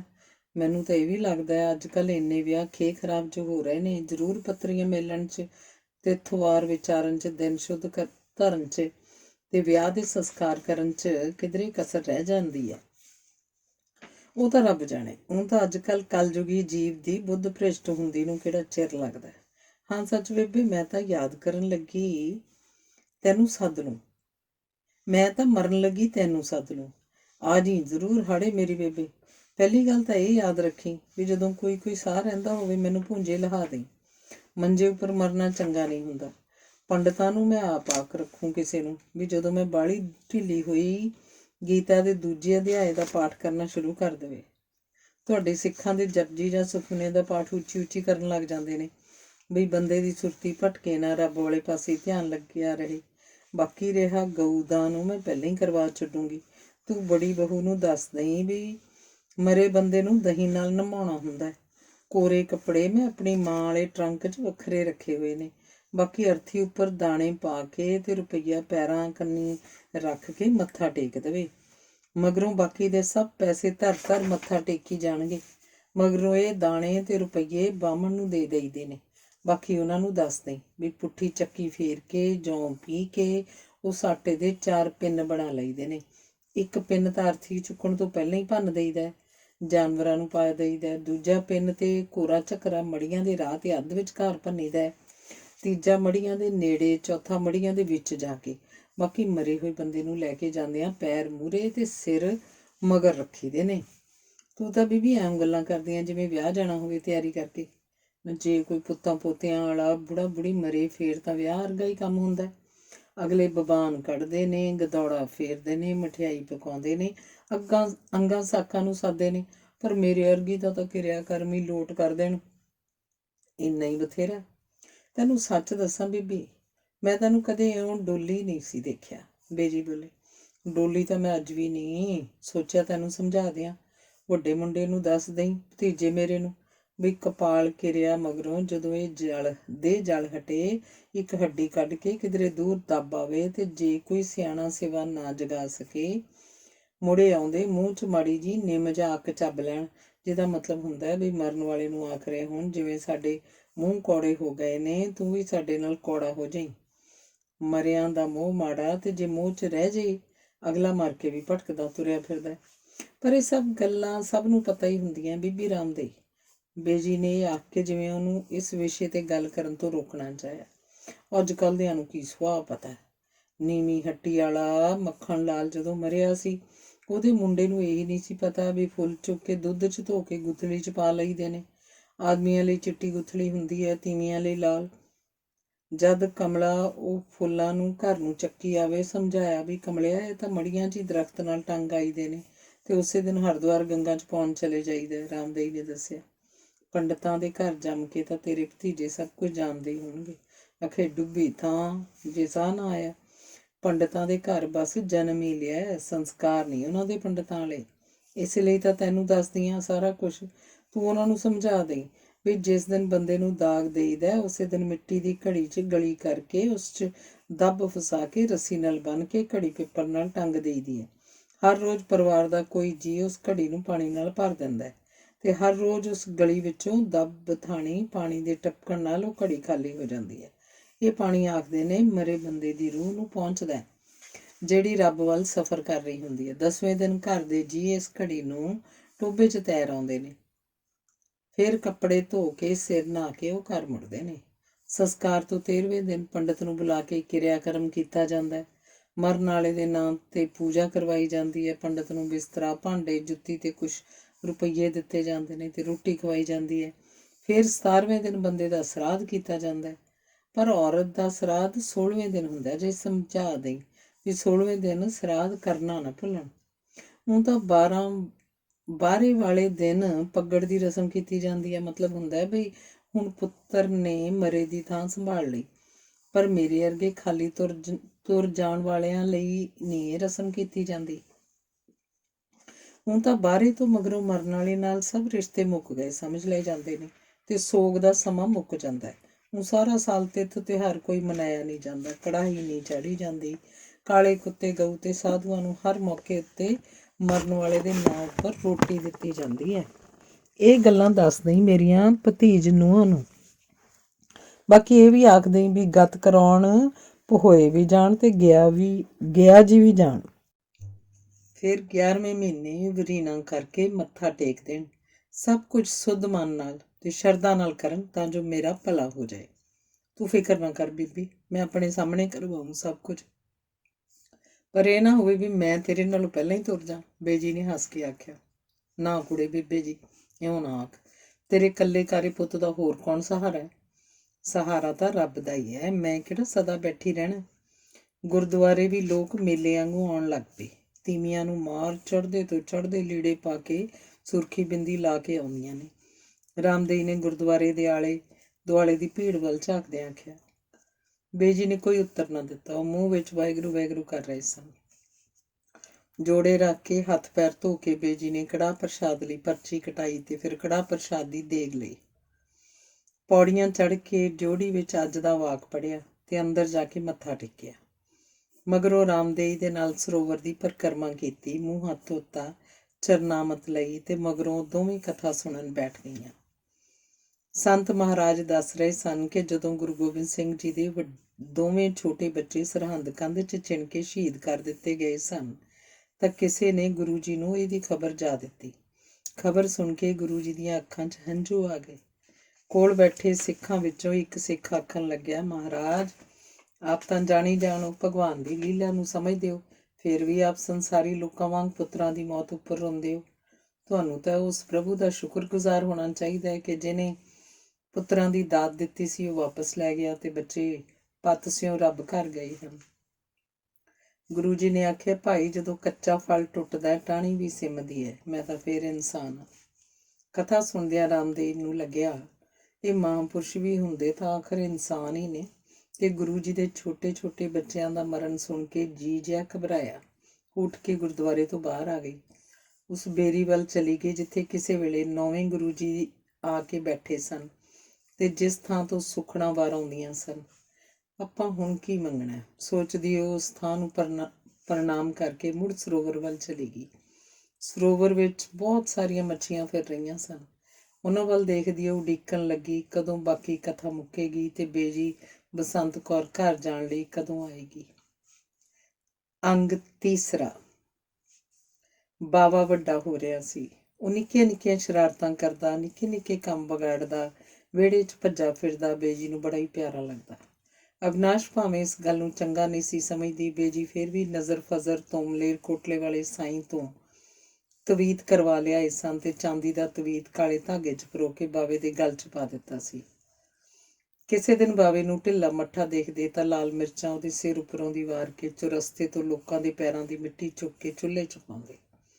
ਉਹਨਾਂ ਨੂੰ ਕਈ ਵਾਰੀ ਖਿਆਲ ਆਉਂਦਾ, ਅੱਜ ਜੇ ਕਿਤੇ ਮਹਿੰਦਰ ਦੇ ਪਾਪਾ ਜਿਉਂਦੇ ਹੁੰਦੇ। ਉਹ ਜਿਉਂਦੇ ਹੋ ਸਕਦੇ ਸੀ ਜੇ ਕਾਰ ਦਾ ਐਕਸੀਡੈਂਟ ਨਾ ਹੁੰਦਾ। ਆਖਦੇ ਨੇ ਬਾਹਰਲੇ ਐਕਸੀਡੈਂਟ ਵੀ ਕਿਸੇ ਅੰਦਰਲੇ ਭੌਜਲ ਦਾ ਨਤੀਜਾ ਹੀ ਹੁੰਦੇ ਨੇ। ਬੇਜੀ ਨੂੰ ਖਿਆਲ ਆਇਆ, ਪਰ ਮਹਿੰਦਰ ਦੇ ਪਾਪਾ ਦੇ ਮਨ 'ਚ ਅਜਿਹਾ ਕਿਹੜਾ ਭੌਜਲ ਸੀ? ਘਰੋਂ ਚੰਗੇ ਭਲੇ ਉਹ ਦਿੱਲੀ ਨੂੰ ਗਏ ਸੀ, ਬਸ ਮਰੇ ਹੋਏ ਮੁੜੇ। ਖਬਰੇ ਬੇਜੀ ਦਾ ਤਾਂ ਹੀ ਦਿੱਲੀ ਵੱਲ ਨੂੰ ਮੂੰਹ ਕਰਨ ਨੂੰ ਕਿਹੜਾ ਮਨ ਕਰਦਾ ਸੀ। ਭਾਵੇਂ ਰਮਣੀਕ ਦਿੱਲੀ ਵਿੱਚ ਹੀ ਨੌਕਰੀ ਕਰਦੀ ਸੀ। ਜੇ ਉਹਦੇ ਪਾਪਾ ਜਿਉਂਦੇ ਹੁੰਦੇ, ਹੁਣ ਨੂੰ ਕਦੋਂ ਆਉਂਦੇ ਕੋਈ ਚੰਗਾ ਜਿਹਾ ਲੜਕਾ ਦੇਖ ਕੇ ਉਹਦਾ ਵਿਆਹ ਕਰ ਦਿੰਦੇ। ਹੁਣ ਤਾਂ ਅਜਿਹਾ ਵੇਲਾ ਖੁੰਝਿਆ ਸੀ ਕਿ ਉਹ ਕਿਸੇ ਦੇ ਕਹਿਣੇ 'ਚ ਹੀ ਨਹੀਂ ਸੀ ਰਹੀ। ਤਾਂ ਹੀ ਤਾਂ ਲੋਕ ਆਖ ਦਿੰਦੇ ਨੇ ਵੀ ਕੁੜੀਆਂ ਨੂੰ ਨਾ ਬਹੁਤਾ ਪੜ੍ਹਾਓ। ਬੇਜੀ ਸੋਚ ਰਹੀ ਸੀ, ਬੇਜੀ ਆਪਾਂ ਇਹ ਛਕੜਾ ਜਿਹਾ ਕਾਰ ਵੇਚ ਕੇ ਨਵੀਂ ਲੈ ਲਓ। ਇੱਕ ਦਿਨ ਅਵਿਨਾਸ਼ ਨੇ ਜਦੋਂ ਆਖਿਆ ਤਾਂ ਬੇਜੀ ਬੋਲੇ, ਨਾ ਕੁੜੇ, ਮਹਿੰਦਰ ਦੇ ਪਾਪਾ ਦੀ ਨਿਸ਼ਾਨੀ ਹੈ। ਨਵੀਂ ਲੈਣੀ ਆ ਤੁਸੀਂ ਹੋਰ ਲੈ ਲਓ, ਇਹ ਕਾਹਨੂੰ ਵੇਚਣੀ ਹੈ? ਕੁੜੇ, ਬਹੂ ਅਵਿਨਾਸ਼ ਦੀ ਏ। ਆਖਦੇ ਨੇ ਇਕੱਲੇ ਪੁੱਤ ਦੀ ਮਾਂ ਤਾਂ ਅੰਨੀ ਹੁੰਦੀ ਹੈ। ਇਕੱਲਾ ਪੁੱਤ ਬਾਹਰ ਜਾਵੇ ਤਾਂ ਘਰ ਹਨੇਰਾ, ਘਰ ਆਵੇ ਤਾਂ ਬਾਹਰ ਹਨੇਰਾ। ਤੂੰ ਕੁਝ ਸੋਚ। ਇੱਕ ਦਿਨ ਬੇਜੀ ਨੇ ਆਖਿਆ। ਛੱਡੋ ਬੇਜੀ ਇਹ ਪੁਰਾਣੀਆਂ ਗੱਲਾਂ। ਘਰ 'ਚ ਤਾਂ ਕੀ, ਹੁਣ ਤਾਂ ਗਲੀਆਂ 'ਚ ਵੀ ਸਰਕਾਰੀ ਲਾਈਟਾਂ ਲੱਗੀਆਂ ਹੁੰਦੀਆਂ ਨੇ। ਮੇਰੇ ਕੋਲੋਂ ਨਹੀਂ ਇਹ ਨਰਕ ਦੁਬਾਰਾ ਲੰਘਿਆ ਜਾਂਦਾ। ਨਾਲੇ ਐਤਕੀ ਤਾਂ ਬਚ ਗਈ, ਅਗਲੀ ਵਾਰੀ ਜੇ ਕੁੜੀ ਹੋ ਗਈ। ਅਵਿਨਾਸ਼ ਬੋਲੀ। ਹੈ ਕੁੜੇ, ਕੁੜੀ 'ਚ ਕੀ ਜਾਨ ਨਹੀਂ ਹੁੰਦੀ। ਤੂੰ ਵੀ ਤਾਂ ਕਿਸੇ ਦੀ ਕੁੜੀਓ ਹੀ ਸੀ। ਕੱਲ ਨੂੰ ਕਿਸੇ ਦੀ ਕੁੜੀ ਨਾਲ ਹੀ ਆਪਣਾ ਪੁੱਤ ਵਿਆਹੇਂਗੀ। ਨਾਲੇ ਮੁੰਡਾ ਕੀ ਤੇ ਕੁੜੀ ਕੀ, ਸਭ ਰੱਬ ਦੀ ਦਾਤ ਹੈ, ਬੇਜੀ ਆਖਣ ਲੱਗੇ। ਪਰ ਤੁਹਾਡੇ ਬੇਟੇ ਨੂੰ ਕੁੜੀਆਂ ਉੱਕਾ ਹੀ ਨਹੀਂ ਪਸੰਦ, ਅਵਿਨਾਸ਼ ਨੇ ਦੱਸਿਆ। ਉਹ ਤਾਂ ਰਮਨੀਕ ਨਾਲ ਖਿਜਿਆ ਹੋਇਆ ਹੈ, ਤਾਂ ਆਖਦਾ। ਦੇਖਾਂ ਕੱਲ ਨੂੰ ਆਪਦੇ ਕੁੜੀ ਹੋ ਜੇ ਫੇਰ ਕੀ ਉਹਨੂੰ ਕਿਧਰੇ ਸੁੱਟ ਪਾਊਗਾ। ਨਾਲੇ ਧੀ ਬਿਨਾਂ ਤਾਂ ਘਰ ਦਾ ਪੁੰਨ ਨਹੀਂ ਨਿਕਲਦਾ, ਬੇਜੀ ਆਖ ਰਹੇ ਸੀ। ਅਵਿਨਾਸ਼ ਤਿਉੜੀਆਂ ਜੀਆਂ ਪਾ ਕੇ ਅੰਦਰ ਚਲੀ ਗਈ। ਜਿਵੇਂ ਮਨ ਚਾਕਦੀ ਹੋਏ, ਹੁਣ ਤੁਹਾਡੇ ਨਾਲ ਕਿਹੜਾ ਭਕਾਈ ਮਾਰੇ। ਅਵਿਨਾਸ਼ ਲਿਆ ਤੇਰੀਆਂ ਚੁੰਨੀਆਂ ਦੇ ਲੜ ਲੇੜਦਿਆਂ ਬੇਜੀ ਨੇ ਹਾਕ ਮਾਰ ਕੇ ਆਖਿਆ। ਰਹਿਣ ਦਿਓ, ਦਰਜੀ 2 ਮਿੰਟ 'ਚ ਪੀਕੋ ਕਰ ਦਊਗਾ, ਅਵਿਨਾਸ਼ ਬੋਲੀ। ਲੈ ਹੈ, ਦਰਜੀ ਦੇ ਪਹਿਲਾਂ ਦੇਣ ਜਾਏਂਗੀ ਫਿਰ ਲੈਣ ਜਾਏਂਗੀ, ਮੈਂ ਕੀ ਵਿਹਲੀ ਬੈਠੀ ਵੱਧਦੀ ਹਾਂ। ਆਖਦਿਆਂ ਬੇਜੀ ਖੇਸ ਚੁੱਕ ਕੇ ਬੰਬਲ ਵੱਟਣ ਲੱਗ ਪਏ। ਬਨੇਰੇ ਉੱਪਰ ਕਾਂ ਕੁਰਲਾ ਰਿਹਾ ਸੀ। ਅੱਜ ਕੋਈ ਆਊਗਾ, ਬੇਜੀ ਨੇ ਮਨ ਹੀ ਮਨ ਸੋਚਿਆ ਤੇ ਉਹਨਾਂ ਦਾ ਮਨ ਕੀਤਾ ਚੰਦਰੀ ਰਮਣੀਕ ਹੀ ਆ ਜਾਏ। ਸੱਚੀ ਕੋਈ ਪੌੜੀਆਂ ਚੜ੍ਹਿਆ ਆ ਰਿਹਾ ਸੀ। ਇਹ ਤਾਂ ਸਾਹਮਣੇ ਕੋਠੀ ਵਾਲਿਆਂ ਦੀ 9-10 ਵਰ੍ਹਿਆਂ ਦੀ ਬੇਟੀ ਨਤਾਸ਼ਾ ਸੀ। ਉਹ ਝਕਦੀ ਬੇਜੀ ਕੋਲ ਆ ਕੇ ਆਖਣ ਲੱਗੀ, ਬੇਜੀ ਰਮਨੀਕ ਆਂਟੀ ਆਏ ਨੇ, ਸਾਡੇ ਘਰ ਤੁਹਾਨੂੰ ਬੁਲਾਉਂਦੇ ਨੇ। ਰਮਨੀਕ ਆਂਟੀ ਸੁਣ ਕੇ ਬੇਜੀ ਦੇ ਜਿਵੇਂ ਹੌਲ ਜਿਹਾ ਪਿਆ ਤੇ ਉਹਨਾਂ ਨੇ ਘਬਰਾ ਕੇ ਆਲੇ ਦੁਆਲੇ ਦੇਖਿਆ। ਵਰਾਂਡੇ 'ਚ ਬੈਠੀ ਫਿਲਮ ਫੇਰ ਪੜ੍ਹਦੀ ਉਹਨਾਂ ਦੀ ਨੂੰਹ ਅਵਿਨਾਸ਼ ਰਸਾਲਾ ਪਰਾਂ ਕਰਕੇ ਉਹਨਾਂ ਵੱਲ ਝਾਕੀ। ਬੇਜੀ ਨੇ ਕੰਧ ਦਾ ਸਹਾਰਾ ਲੈ ਕੇ 2 ਕੁ ਕਦਮ ਗਾਂਹ ਨੂੰ ਪੱਟੇ। ਹੌਲੀ ਤੁਰਦੇ ਪੌੜੀਆਂ ਕੋਲ ਅੱਪੜ ਗਏ। ਅਵਿਨਾਸ਼ ਉੱਠ ਕੇ ਦਰਵਾਜ਼ੇ ਤੱਕ ਆਈ ਤੇ ਬੋਲੀ, ਤੁਹਾਨੂੰ ਪਤਾ ਹੈ ਤੁਹਾਡੇ ਪੁੱਤਰ ਨੂੰ ਇਹ ਪਸੰਦ ਨਹੀਂ ਕਿ ਤੁਸੀਂ ਰਮਨੀਕ ਨੂੰ ਮਿਲੋ। ਉਹਦੀ ਆਵਾਜ਼ 'ਚ ਲੁਕਵੀਂ ਜੀ ਖਿੱਚ ਸੀ। ਬੇਜੀ ਮੁੜ ਕੇ ਉਸ ਵੱਲ ਝਾਕੇ ਪਰ ਬੋਲੇ ਕੁਝ ਨਹੀਂ ਤੇ ਪੌੜੀਆਂ ਉਤਰਨ ਲੱਗੇ। ਉਹਦਾ ਏਡਾ ਹੀ ਹੇਜ ਹੈ ਤਾਂ ਉਹਦੇ ਨਾਲ ਹੀ ਚਲੇ ਜਾਓ, ਆਖਦੀ ਅਵਿਨਾਸ਼ ਨੇ ਠਾਹ ਕਰਕੇ ਦਰਵਾਜ਼ਾ ਬੰਦ ਕਰ ਲਿਆ। ਬੇਜੀ ਦੇ ਜਿਵੇਂ ਆਸਾਨ ਹੀ ਮਾਰੇ ਗਏ, ਪਰ ਪੈਰ ਆਪਣੇ ਆਪ ਪੌੜੀਆਂ ਉਤਰਦੇ ਗਏ। ਰਮਨੀਕ ਪਰਾਂ ਸੜਕ ਉੱਪਰ ਆਪਣੀ ਕਾਰ ਕੋਲ ਆ ਗਈ। ਦੱਸ, ਬੇਜੀ ਨੇ ਆਖਿਆ। ਕਾਰ 'ਚ ਬੈਠੋ, ਆਪਾਂ ਪਾਰਕ 'ਚ ਚੱਲਦੇ ਹਾਂ। ਮੈਂ ਤਾਂ ਤੁਹਾਨੂੰ ਮਿਲਣ ਆਈ ਸੀ, ਕਾਰ ਦੀ ਤਾਕੀ ਖੋਲ੍ਹਦਿਆਂ ਰਮਨੀਕ ਨੇ ਆਖਿਆ। ਬੇਜੀ ਫੇਰ ਆਪਣੇ ਘਰ ਵੱਲ ਝਾਕ ਕੇ ਅਣਮੰਨੇ ਜੇ ਮਨ ਨਾਲ ਉਹ ਰਮਨੀਕ ਦੇ ਨਾਲ ਵਾਲੀ ਸੀਟ 'ਤੇ ਬੈਠ ਗਏ। ਰਾਹ 'ਚ ਰਮਨੀਕ ਨੇ ਬੇਜੀ ਨਾਲ ਕੋਈ ਗੱਲ ਨਹੀਂ ਕੀਤੀ। ਪਾਰਕ 'ਚ ਪਹੁੰਚ ਕੇ ਰਮਨੀਕ ਨੇ ਕਾਰ ਇੱਕ ਪਾਸੇ ਖੜੀ ਕਰਤੀ। ਇੱਕ ਦਰਖਤ ਹੇਠਾਂ ਬਣੇ ਬੈਂਚਾਂ ਉੱਪਰ ਉਹ ਮਾਂ ਧੀ ਆਮੋ ਸਾਹਮਣੀਆਂ ਬੈਠ ਗਈਆਂ। ਦੱਸੋ, ਬੇਜੀ ਨੇ ਫੇਰ ਪੁੱਛਿਆ। ਤੁਸੀਂ ਹਮੇਸ਼ਾ ਮੇਰੇ ਨਾਲ ਨਾਰਾਜ਼ ਹੀ ਰਹੋਗੇ, ਰਮਨੀਕ ਬੋਲੀ। ਤੈਨੂੰ ਕਿਸੇ ਦੀ ਨਾਰਾਜ਼ਗੀ ਦੀ ਕਿਹੜੀ ਪਰਵਾਹ ਹੈ, ਬੇਜੀ ਨੇ ਥੱਕੀ ਜਿਹੀ ਆਵਾਜ਼ 'ਚ ਆਖਿਆ। ਪਰਵਾਹ ਹੈ ਤਾਂ ਹੀ ਤਾਂ ਪੁੱਛ ਰਹੀ ਹਾਂ। ਮੈਂ ਤਾਂ ਕਹਿੰਦੀ ਹਾਂ ਕੁੜੀਆਂ ਨੂੰ ਤਾਂ ਕੋਈ ਪੜ੍ਹਾਵੇ ਨਾ, ਚਿੱਠੀ ਜੋਗੀ ਕਰਕੇ ਵਿਆਹ ਕੇ ਅਗਲੇ ਘਰ ਤੋਰ ਦੇਵੇ, ਬੇਜੀ ਬੋਲੀ। ਆਹੋ, ਜੰਮਦੀ ਨੂੰ ਮਾਰ ਹੀ ਕਿਉਂ ਨਾ ਦੇਵੇ। ਇਹਨਾਂ ਗੱਲਾਂ ਦੇ ਡਰੋਂ ਹੀ ਅਗਲੇ ਮਾਰ ਵੀ ਦਿੰਦੇ ਸੀ। ਅੱਜ ਤੇਰਾ ਪਾਪਾ ਜਿਉਂਦਾ ਹੁੰਦਾ ਜਾਂ ਆਪ ਮਰ ਜਾਂਦੇ ਜਾਂ ਤੈਨੂੰ ਮਾਰ ਦਿੰਦੇ, ਬੇਜੀ ਨੇ ਕੌੜ ਕੇ ਝਾਕਦਿਆਂ ਆਖਿਆ। ਕੀ ਹੋ ਗਿਆ? ਉਹ ਜਿਹੜਾ ਸਿਰ ਮੁੰਨੇ ਜਿਹੇ ਵਾਲਾ ਸਾਰਾ ਦਿਨ ਤੇਰੇ ਘਰ ਆ ਕੇ ਬੈਠਾ ਰਹਿੰਦਾ ਹੈ, ਦੁਨੀਆ ਤੋਏ ਨਾ ਕਰਦੀ ਹੋ। ਲੱਗਦਾ ਕੀ ਹੈ ਉਹ ਤੇਰਾ? ਕੋਈ ਪੁੱਛਣ ਵਾਲਾ ਹੋਵੇ, ਬੇਜੀ ਨੇ ਹਰ ਕੇ ਆਖਿਆ। ਬੇਜੀ, ਇੰਦਰਦੇਵ ਕੋਈ ਆਮ ਬੰਦਾ ਤਾਂ ਹੈ ਨਹੀਂ, ਵੀ ਆਮ ਲੋਕਾਂ ਵਾਂਗ ਲੋਕ ਕੀ ਆਖਣਗੇ ਉਹਨੂੰ ਇਸ ਗੱਲ ਦੀ ਪਈ ਰਹੇ। ਉਹ ਤਾਂ ਬਹੁਤ ਵੱਡਾ ਲੇਖਕ ਹੈ, ਕਈ ਕਿਤਾਬਾਂ ਲਿਖੀਆਂ ਹੋਈਆਂ ਨੇ ਉਹਦੀਆਂ। ਨਾਲੇ ਆਖਦੇ ਨੇ ਲੇਖਕ ਤਾਂ ਰੱਬ ਦੇ ਤੁੱਲ ਹੁੰਦੇ ਨੇ। ਉਦੋਂ ਹੁੰਦੇ ਹੋਣਗੇ ਰੱਬ ਦੇ ਤੁੱਲ ਜਦੋਂ ਭਲਿਆਂ ਵੇਲਿਆਂ 'ਚ ਲੇਖਕ ਹੁੰਦੇ ਸੀ ਰਿਸ਼ੀ ਮੁਨੀ ਗੁਣੀ ਗਿਆਨੀ। ਉਹ ਗੱਲਾਂ ਵੀ ਕਰਦੇ ਸੀ ਪਰਮਾਰਥ ਦੀਆਂ। ਇਹਨਾਂ ਦੇ ਕੀ ਰੱਬ ਦੇ ਤੁੱਲ ਹੋ ਜਾਣ, ਜਿਨ੍ਹਾਂ ਦਾ ਨਾ ਮਨ ਸ਼ੁੱਧ ਨਾ ਹਿਰਦਾ ਸ਼ੁੱਧ। ਅੱਜ ਕੱਲ੍ਹ ਦੇ ਲੇਖਕ ਤਾਂ ਉਹ ਜੀ ਗੱਲ ਹੈ ਜਿਵੇਂ ਸਾਡੇ ਪਿੰਡ ਮੇਰੇ ਪੇਕੀ ਹੁੰਦਾ ਸੀ ਇੱਕ ਕਾਲੂ ਕਮਲਾ। ਉਹ ਭਰਮ ਦੇ ਪੁਤਲਿਆਂ ਨਾਲ ਹੀ ਖੇਡਦਾ ਰਿਹਾ ਕਰੇ। ਕਦੇ ਕਿਸੇ ਦਰਖਤ ਨੂੰ ਬਾਬਾ ਜੀ ਆਖ ਕੇ ਮੱਥਾ ਟੇਕਣ ਲੱਗ ਜੇ, ਕਦੇ ਕਿਸੇ ਲਮਕਦੇ ਲੀੜੇ ਨੂੰ ਚੋਰ ਆਖ ਕੇ ਕੁੱਟਣ ਲੱਗ ਜੇ, ਬੇਜੀ ਬੋਲੇ। ਨਹੀਂ ਬੇਜੀ, ਇੰਦਰਦੇਵ ਕਾਲੂ ਕਮਲੇ ਵਰਗਾ ਲੇਖਕ ਨਹੀਂ। ਇਹ ਤਾਂ ਉਹਨਾਂ ਲੇਖਕਾਂ ਵਿੱਚੋਂ ਹੈ ਜਿਹੜੇ ਦੁਨੀਆ ਨੂੰ ਘੁਮਾਰ ਦੀ ਮਿੱਟੀ ਵਾਂਗ ਦੇਖਦੇ ਨੇ ਤੇ ਇਸ ਮਿੱਟੀ ਵਿੱਚੋਂ ਵਧੀਆ ਸ਼ਕਲਾਂ ਬਣਾ ਦਿੰਦੇ ਨੇ, ਜਿਨ੍ਹਾਂ ਨੂੰ ਦੇਖ ਕੇ ਲੋਕ ਆਪਣੇ ਆਪ ਨੂੰ ਜਾਣਦੇ ਪਛਾਣਦੇ ਨੇ, ਰਮਨੀਕ ਦੱਸ ਰਹੀ ਸੀ। ਮਾਂ ਦਾ ਸਿਰ ਕਰਦੇ ਨੇ ਇਹੋ ਜਿਹੇ ਲੇਖਕ। ਜੇ ਆਪ ਉਸ ਤਰ੍ਹਾਂ ਜਿਉਂਦੇ ਨਹੀਂ ਫਿਰ ਲੋਕਾਂ ਨੂੰ ਮੱਤਾਂ ਦੇਣ ਦਾ ਕੀ ਫਾਇਦਾ। ਤੁਹਾਨੂੰ ਨਹੀਂ ਪਤਾ ਬੇਜੀ, ਦੇਵ ਦੀ ਇੱਕ ਕਿਤਾਬ ਨੂੰ ਤਾਂ ਬਹੁਤ ਵੱਡਾ ਇਨਾਮ ਵੀ ਮਿਲਿਆ ਹੋਇਆ। ਇਨਾਮ ਦੇਣ ਵਾਲੇ ਕਿਹੜਾ ਅਸਮਾਨੋਂ ਉਤਰੇ ਹੁੰਦੇ ਨੇ। ਜਿਹੋ ਜਿਹੇ ਅੱਜ ਕੱਲ੍ਹ ਦੇ ਲੇਖਕ ਉਹੋ ਜਿਹੇ ਇਨਾਮ ਦੇਣ ਵਾਲੇ ਹੁੰਦੇ ਹੋਣਗੇ। ਪਰ ਬੇਜੀ, ਕਿਤਾਬਾਂ ਬਿਨਾਂ ਅਕਲ ਤੋਂ ਥੋੜ੍ਹਾ ਲਿਖੀਆਂ ਜਾਂਦੀਆਂ ਨੇ। ਹੁੰਦੀ ਹੋਊਗੀ ਅਕਲ, ਪਰ ਜੇ ਕਿਸੇ ਚੰਗੇ ਪਾਸੇ ਲਾਉਣ ਤਾਂ ਹੈ ਨਾ। ਅੱਜ ਕੱਲ੍ਹ ਚੰਗੇ ਮਾੜੇ ਦੇ ਅਰਥ ਤੁਹਾਡੇ ਵੇਲਿਆਂ ਵਾਲੇ ਨਹੀਂ ਰਹੇ, ਰਮਨੀਕ ਨੇ ਹੱਸ ਕੇ ਆਖਿਆ। ਅਰਥ ਤਾਂ ਉਹੀ ਨੇ, ਸਿਰਫ ਬੰਦੇ ਬਦਲ ਗਏ ਨੇ। ਹੁਣ ਤਾਂ ਧਰਮ ਕਰਮ ਨੂੰ ਵੀ ਹਰੇਕ ਬੰਦੇ ਨੇ ਆਪਣੇ ਜਿੱਡਾ ਹੀ ਕਰ ਲਿਆ। ਹੁਣ ਇਸ ਬੰਦੇ ਨੂੰ ਹੀ ਦੇਖ ਲੈ, ਕੋਈ ਧਰਮ ਕਰਮ ਦੀ ਪਹਿਚਾਣ? ਤੁਹਾਡਾ ਵਹਿਮ ਹੈ ਬੇਜੀ, ਬੰਦਾ ਉਹ ਮਾੜਾ ਨਹੀਂ। ਰਮਨੀਕ ਆਖਣ ਲੱਗੀ, ਤੈਨੂੰ ਪਤਾ ਹੀ ਹੈ ਕਿੱਥੇ ਹੈ ਬਈ ਕੀ ਚੰਗਾ ਹੁੰਦਾ ਹੈ ਤੇ ਕੀ ਮਾੜਾ ਹੁੰਦਾ ਹੈ। ਨਿਰੀਆਂ ਕਿਤਾਬਾਂ ਪੜ੍ਹ ਲੈਣ ਨਾਲ ਤਾਂ ਅਕਲ ਨਹੀਂ ਆ ਜਾਂਦੀ। ਪਰ ਬੇਜੀ ਥੋੜੇ ਜਿਹੇ ਵਰੇ ਹੀ ਤਾਂ ਜੱਗ ਉੱਤੇ ਰਹਿਣਾ ਹੁੰਦਾ, ਫਿਰ ਕਿਉਂ ਨਾ ਮਰਜ਼ੀ ਨਾਲ ਜਿਉਂ ਲਿਆ ਜਾਵੇ। ਜੇ ਹਰ ਬੰਦਾ ਇੱਥੇ ਤੇਰੇ ਵਾਂਗ ਹੀ ਆਪਣੀ ਮਰਜ਼ੀ ਨਾਲ ਜਿਉਣ ਲੱਗ ਜੇ, ਫਿਰ ਤਾਂ ਪੈ ਗਈਆਂ ਪੂਰੀਆਂ। ਇਹ ਤਾਂ ਭੇਡਾਂ ਬੱਕਰੀਆਂ ਵਾਲੀ ਗੱਲ ਹੋਈ ਵੀ ਮੈਂ ਹੀ ਕਰਦੇ ਰਹੋ। ਇਹ ਵੀ ਕੀ ਗੱਲ ਹੋਈ, ਹਰ ਵੇਲੇ ਇਹੀ ਫਿਕਰ ਕਰਦੇ ਰਹੋ ਕਿ ਦੂਜੇ ਕੀ ਆਖਦੇ ਨੇ। ਦੂਸਰਿਆਂ ਦਾ ਨਾਂ ਸਹੀ, ਪਰ ਬੰਦੇ ਨੇ ਹਜ਼ਾਰਾਂ ਲੱਖਾਂ ਵਰਿਆਂ ਵਿੱਚ ਹੀ ਲੰਘਦਿਆਂ ਜੋ ਤੱਤ ਕੱਢੇ ਨੇ, ਉਹਨਾਂ ਨੂੰ ਤਾਂ ਜਾਣੇ ਸਮਝੇ। ਅੱਗ ਦੇ ਵਿੱਚ ਹੱਥ ਪਾ ਕੇ ਹੀ ਤਾਂ ਨਹੀਂ ਜਾਣੀਦਾ ਹੁੰਦਾ ਵੀ ਇਹ ਫੂਕ ਦੂ। ਪਰ ਬੇਜੀ ਇੱਕ ਨਾ ਇੱਕ ਦਿਨ ਤਾਂ ਬੰਦੇ ਨੇ ਮਰ ਹੀ ਜਾਣਾ। ਫਿਰ ਜੇ ਉਹ ਕੁਝ ਗਲਤ ਵੀ ਕਰਦਾ ਹੈ, ਫਰਕ ਕੀ ਪੈ ਚੱਲਿਆ। ਰੱਬ ਨੇ ਜੇ ਬੰਦੇ ਦੀ ਜੂਨ ਦਿੱਤੀ ਹੈ, ਇਹਨੂੰ ਬੰਦਿਆਂ ਵਾਂਗ ਭੋਗਿਆ ਜਾਵੇ।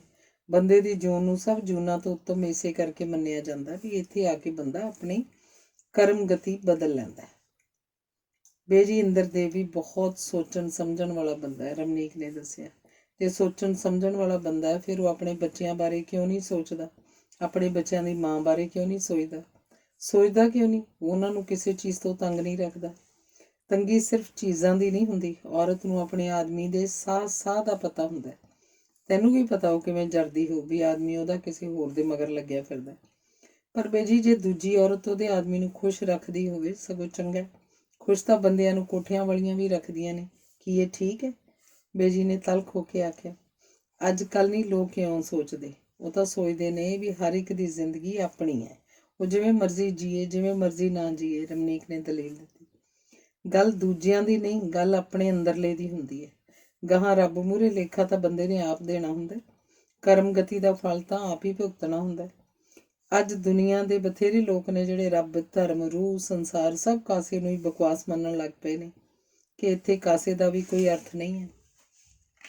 ਇਹ ਸਾਡੇ ਰਿਸ਼ੀਆਂ ਮੁਨੀਆਂ ਦੀ ਦੱਸੀ ਗੱਲ ਕਿ ਸੰਸਾਰ ਮਾਇਆ ਹੈ, ਲੀਲਾ ਹੈ, ਖੇਡ ਹੈ, ਮਤਲਬ ਹੈ ਸੱਚ ਨਹੀਂ, ਛਾਇਆ ਹੈ, ਉਸੇ ਦਾ ਪੁੱਠਾ ਪਾਸਾ ਹੈ।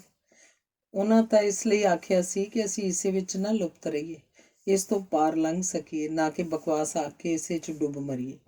ਤਾਈਓ ਤਾਂ ਲੋਕ ਆਖਣ ਲੱਗ ਪਏ ਨੇ ਕਿ ਬਹੁਤ ਪੜ੍ਹਨ ਨਾਲ ਅਕਲ ਨਹੀਂ, ਚਤਰਾਈ ਆ ਜਾਂਦੀ ਹੈ। ਬੇਜੀ ਦੇ ਮੱਥੇ ਤਿਉੜੀਆਂ ਪਾ ਕੇ ਆਖਿਆ।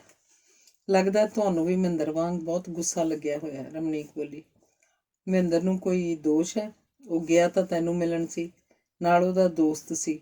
ਅੱਗੋਂ ਕਲਮੂਆ ਤੇਰੇ ਘਰ ਬੈਠਾ ਤੇਰੇ ਨਾਲ ਅੰਗਰੇਜ਼ੀ ਫਿਲਮ ਦੇਖ ਰਿਹਾ ਸੀ। ਭਾਈ ਨੂੰ ਤਾਂ ਸੰਗ ਆਉਣੀ ਸੀ ਤੇ ਹਰਖ ਵੀ ਚੜ੍ਹਨਾ ਸੀ। ਮੈਂ ਤਾਂ ਸ਼ੁਕਰ ਕੀਤਾ ਵੀ ਉਹ ਚੁੱਪ ਕਰਕੇ ਉੱਥੋਂ ਆ ਗਿਆ, ਹੋਰ ਨਾ ਉਸ ਬਦਜਾਤ ਦੇ ਦੋ ਧਰਤੀਆਂ। ਬੇਜੀ ਬੋਲੇ, ਪਰ ਉਹ ਕੌਣ ਹੁੰਦਾ ਇਉਂ ਕਰਨ ਵਾਲਾ? ਉਹ ਆਪਣੇ ਘਰ ਰਾਜੀ, ਮੈਂ ਆਪਣੇ ਘਰ ਰਾਜੀ। ਪਰ ਤੂੰ ਤਾਂ ਸਿਆਣੀ ਬਿਆਣੀ ਹੈ, ਪੜ੍ਹੀ ਲਿਖੀ ਹੈ, ਤੈਂ ਉਹ ਤੋਂ ਕੀ ਲੈਣਾ? ਕੱਲ ਨੂੰ ਜਿੱਥੇ ਕਿਤੇ ਤੇਰਾ ਵਿਆਹ ਹੋਣ ਲੱਗੂ, ਅਗਲੇ ਮੂਹਰੇ ਗੱਲ ਤੋਰ ਲਿਆ ਕਰਨਗੇ। ਬੇਜੀ ਨੇ ਸਮਝਾਉਣ ਵਾਂਗ ਕਿਹਾ। ਵਿਆਹ ਮੈਂ ਕਰਨਾ ਹੀ ਨਹੀਂ, ਇਸ ਰਾਸ਼ੇ ਜਾਈ ਦੀ ਖਾਤਰ? ਤੁਸੀਂ ਤਾਂ ਅਗਲੇ ਨੂੰ ਉੱਪਰੋਂ ਦੇਖ ਕੇ ਹੀ ਆਖੀ ਜਾਂਦੇ ਹੋ ਨਾ, ਤੈਂ ਕੀ ਉਹਨੂੰ ਚੀਰ ਕੇ ਦੇਖਿਆ ਹੋਇਆ?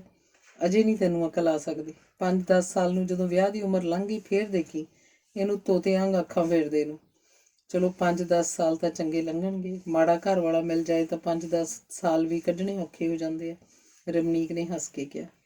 ਇਹ ਕਾਹਦੇ ਚੰਗੇ ਲੱਗਣਗੇ? ਦੁਨੀਆ ਦੀ ਕਹਿਬਤ ਕਰਵਾ ਕੇ, ਕੱਲ ਨੂੰ ਵੱਟਾ ਲਾ ਕੇ, ਜੱਗ ਦੀ ਨਮੋਸ਼ੀ ਸਹੇੜ ਕੇ। ਮੈਨੂੰ ਤਾਂ ਜਦ ਯਾਦ ਆ ਜਾਂਦੀ ਹੈ, ਇੱਕ ਵਾਰੀ ਅੱਖ ਖੁੱਲ੍ਹ ਕੇ ਮੁੜ ਕੇ ਅੱਖ ਕਿਹੜਾ ਲੱਗਦੀ ਹੈ। ਉਹ ਆਪ ਤਾਂ ਲੰਘ ਗਏ ਸੁਖਾਲੇ, ਇਦੋਂ ਤਾਂ ਰੱਬ ਮੇਰੇ ਮੂੰਹ ਤੇ ਪਰਦਾ ਪਾ ਲੈਂਦਾ। ਬੇਜੀ ਨੇ ਅੱਖਾਂ ਭਰ ਕੇ ਕਿਹਾ। ਪਹਿਲਾਂ ਤਾਂ ਮੈਂ ਤੁਹਾਡੇ ਕੋਲ ਉੱਪਰ ਹੀ ਆਉਣ ਲੱਗੀ ਸੀ, ਫਿਰ ਸੋਚਿਆ ਉਸ ਦਿਨ ਲੜ ਕੇ ਮਹਿੰਦਰ ਅਵਿਨਾਸ਼ ਦੇ ਸਾਹਮਣੇ ਹੀ ਆਖਦਾ ਸੀ, ਸਾਡੇ ਵੱਲੋਂ ਤੂੰ ਮਰ ਗਈ ਤੇ ਤੇਰੇ ਵੱਲੋਂ ਅਸੀਂ ਮਰ ਗਏ। ਤੈਨੂੰ ਪਤਾ ਉਸ ਦਿਨ ਉਹਨੇ ਕਿੰਨੀ ਸ਼ਰਾਬ ਪੀਤੀ ਹੋਈ ਸੀ, ਪੀ ਕੇ ਪਿਸਤੌਲ ਟੋਲਦਾ ਫਿਰੇ ਕਿ ਮਰ ਜਾਣਾ ਮੈਂ। ਮਸਾਂ ਹੱਥ ਬੰਨ੍ਹ ਕੇ ਰੋਕਿਆ ਵੀ ਸਾਡੇ ਵੱਲੋਂ ਉਹ ਮਰ ਗਈ ਸਮਝੋ। ਮੈਂ ਤਾਂ ਤੁਹਾਨੂੰ ਇਹ ਦੱਸਣ ਆਈ ਸੀ ਕਿ ਜੇ ਮੈਂ ਜ਼ਿਆਦਾ ਜ਼ੋਰ ਪਾਵਾਂਗੀ ਤਾਂ ਇੰਦਰ ਦੇ ਵਿਆਹ ਲਈ ਵੀ ਮੰਨ ਜਾਏਗਾ, ਪਰ ਪਹਿਲੀ ਤੀਵੀਂ ਦੇ ਹੁੰਦਿਆਂ ਦੂਜਾ ਵਿਆਹ ਤਾਂ ਕੋਈ ਕਰ ਹੀ ਨਹੀਂ ਸਕਦਾ। ਬੀਜੀ ਨੇ ਚੌਂਕ ਕੇ ਕਿਹਾ।